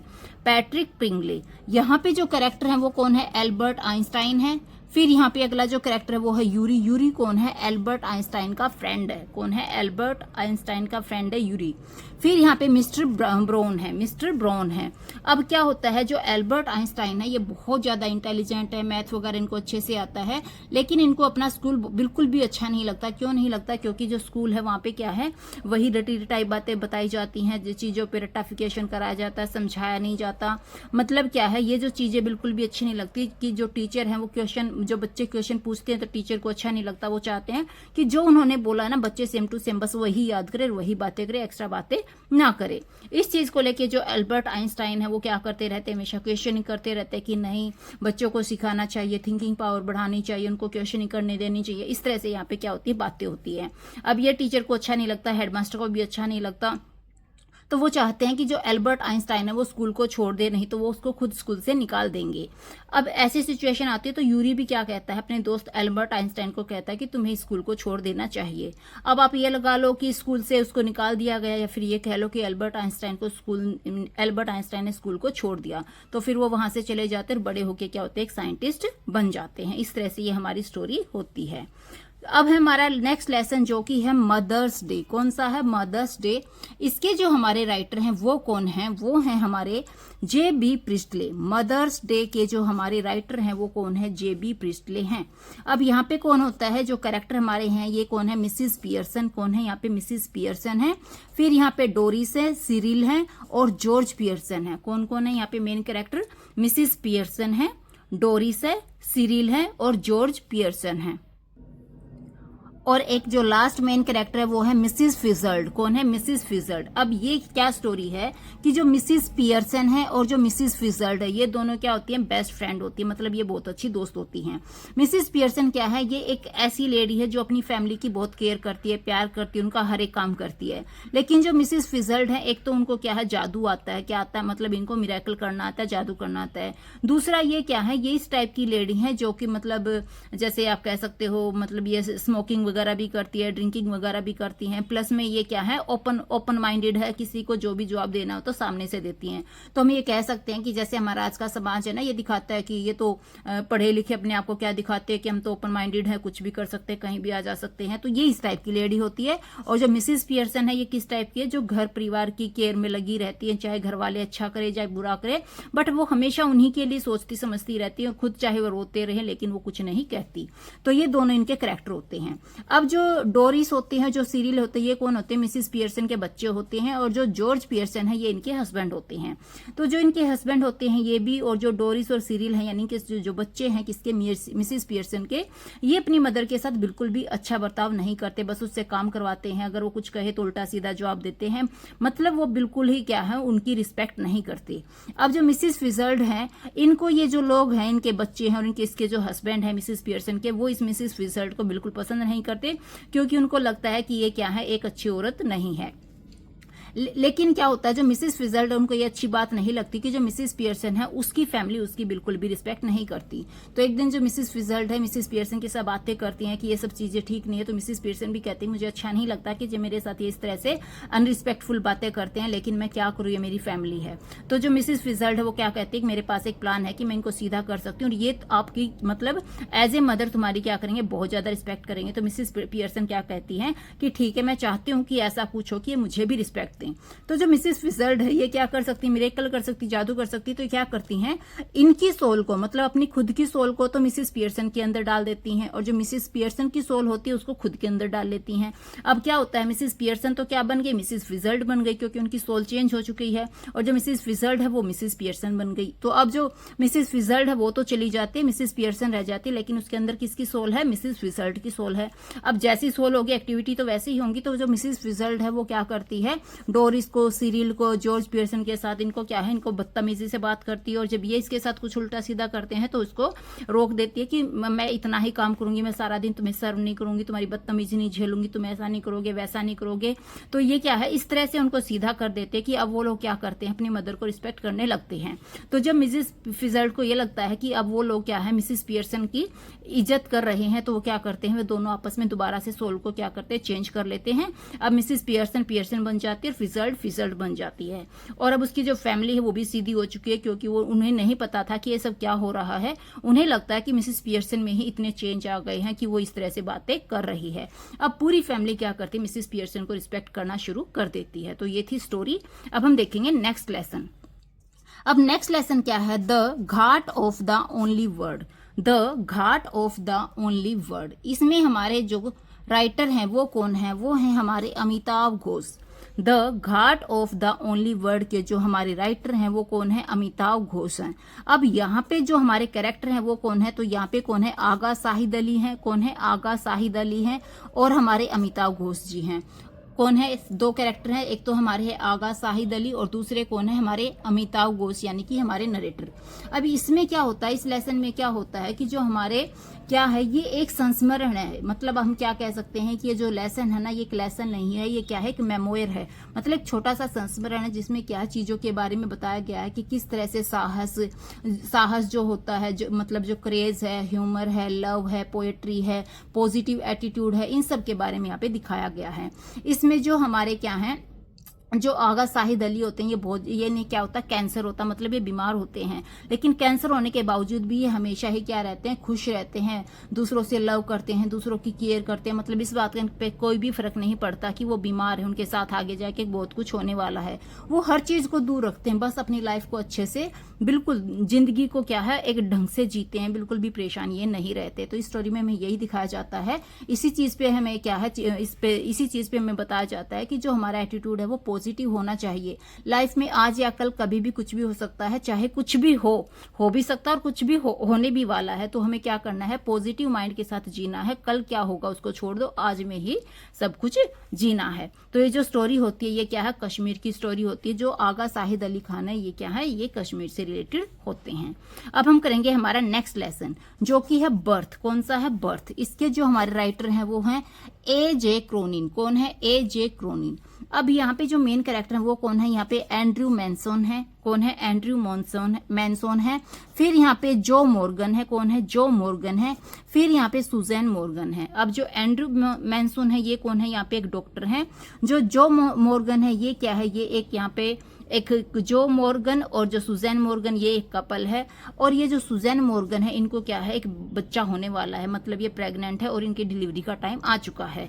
तो जो मॉर्गन है ये क्या करते हैं, ये जो डॉक्टर है एंड्रयू मॉनसन, उसके घर जाते हैं और उसको अपने घर लेके आते हैं। लेकिन जब ये इनके घर जाते हैं, जो एंड्रयू मॉनसन है उसकी जो गर्लफ्रेंड होती है उसके साथ उनका क्या है, थोड़ा सा लड़ाई झगड़ा हो रखा होता है, जिसके कारण एंड्रयू क्या था, थोड़ा सा परेशान है। लेकिन वो क्या सोचते हैं कि जो उनकी डॉक्टरी मतलब जो उनका काम है वो क्या है, सबसे ऊपर है। तो वो अपनी पर्सनल लाइफ को छोड़ देते हैं और जो उनका वर्क है उस पर फोकस करते हैं। अब जब एंड्रयू सुजैन के घर मतलब जो और सुजैन इनके घर जाते हैं तो वो देखता है कि जो सुजैन है उसको अभी बच्चा होने में क्या है, टाइम है। तो वो वहीं पे रुकता है।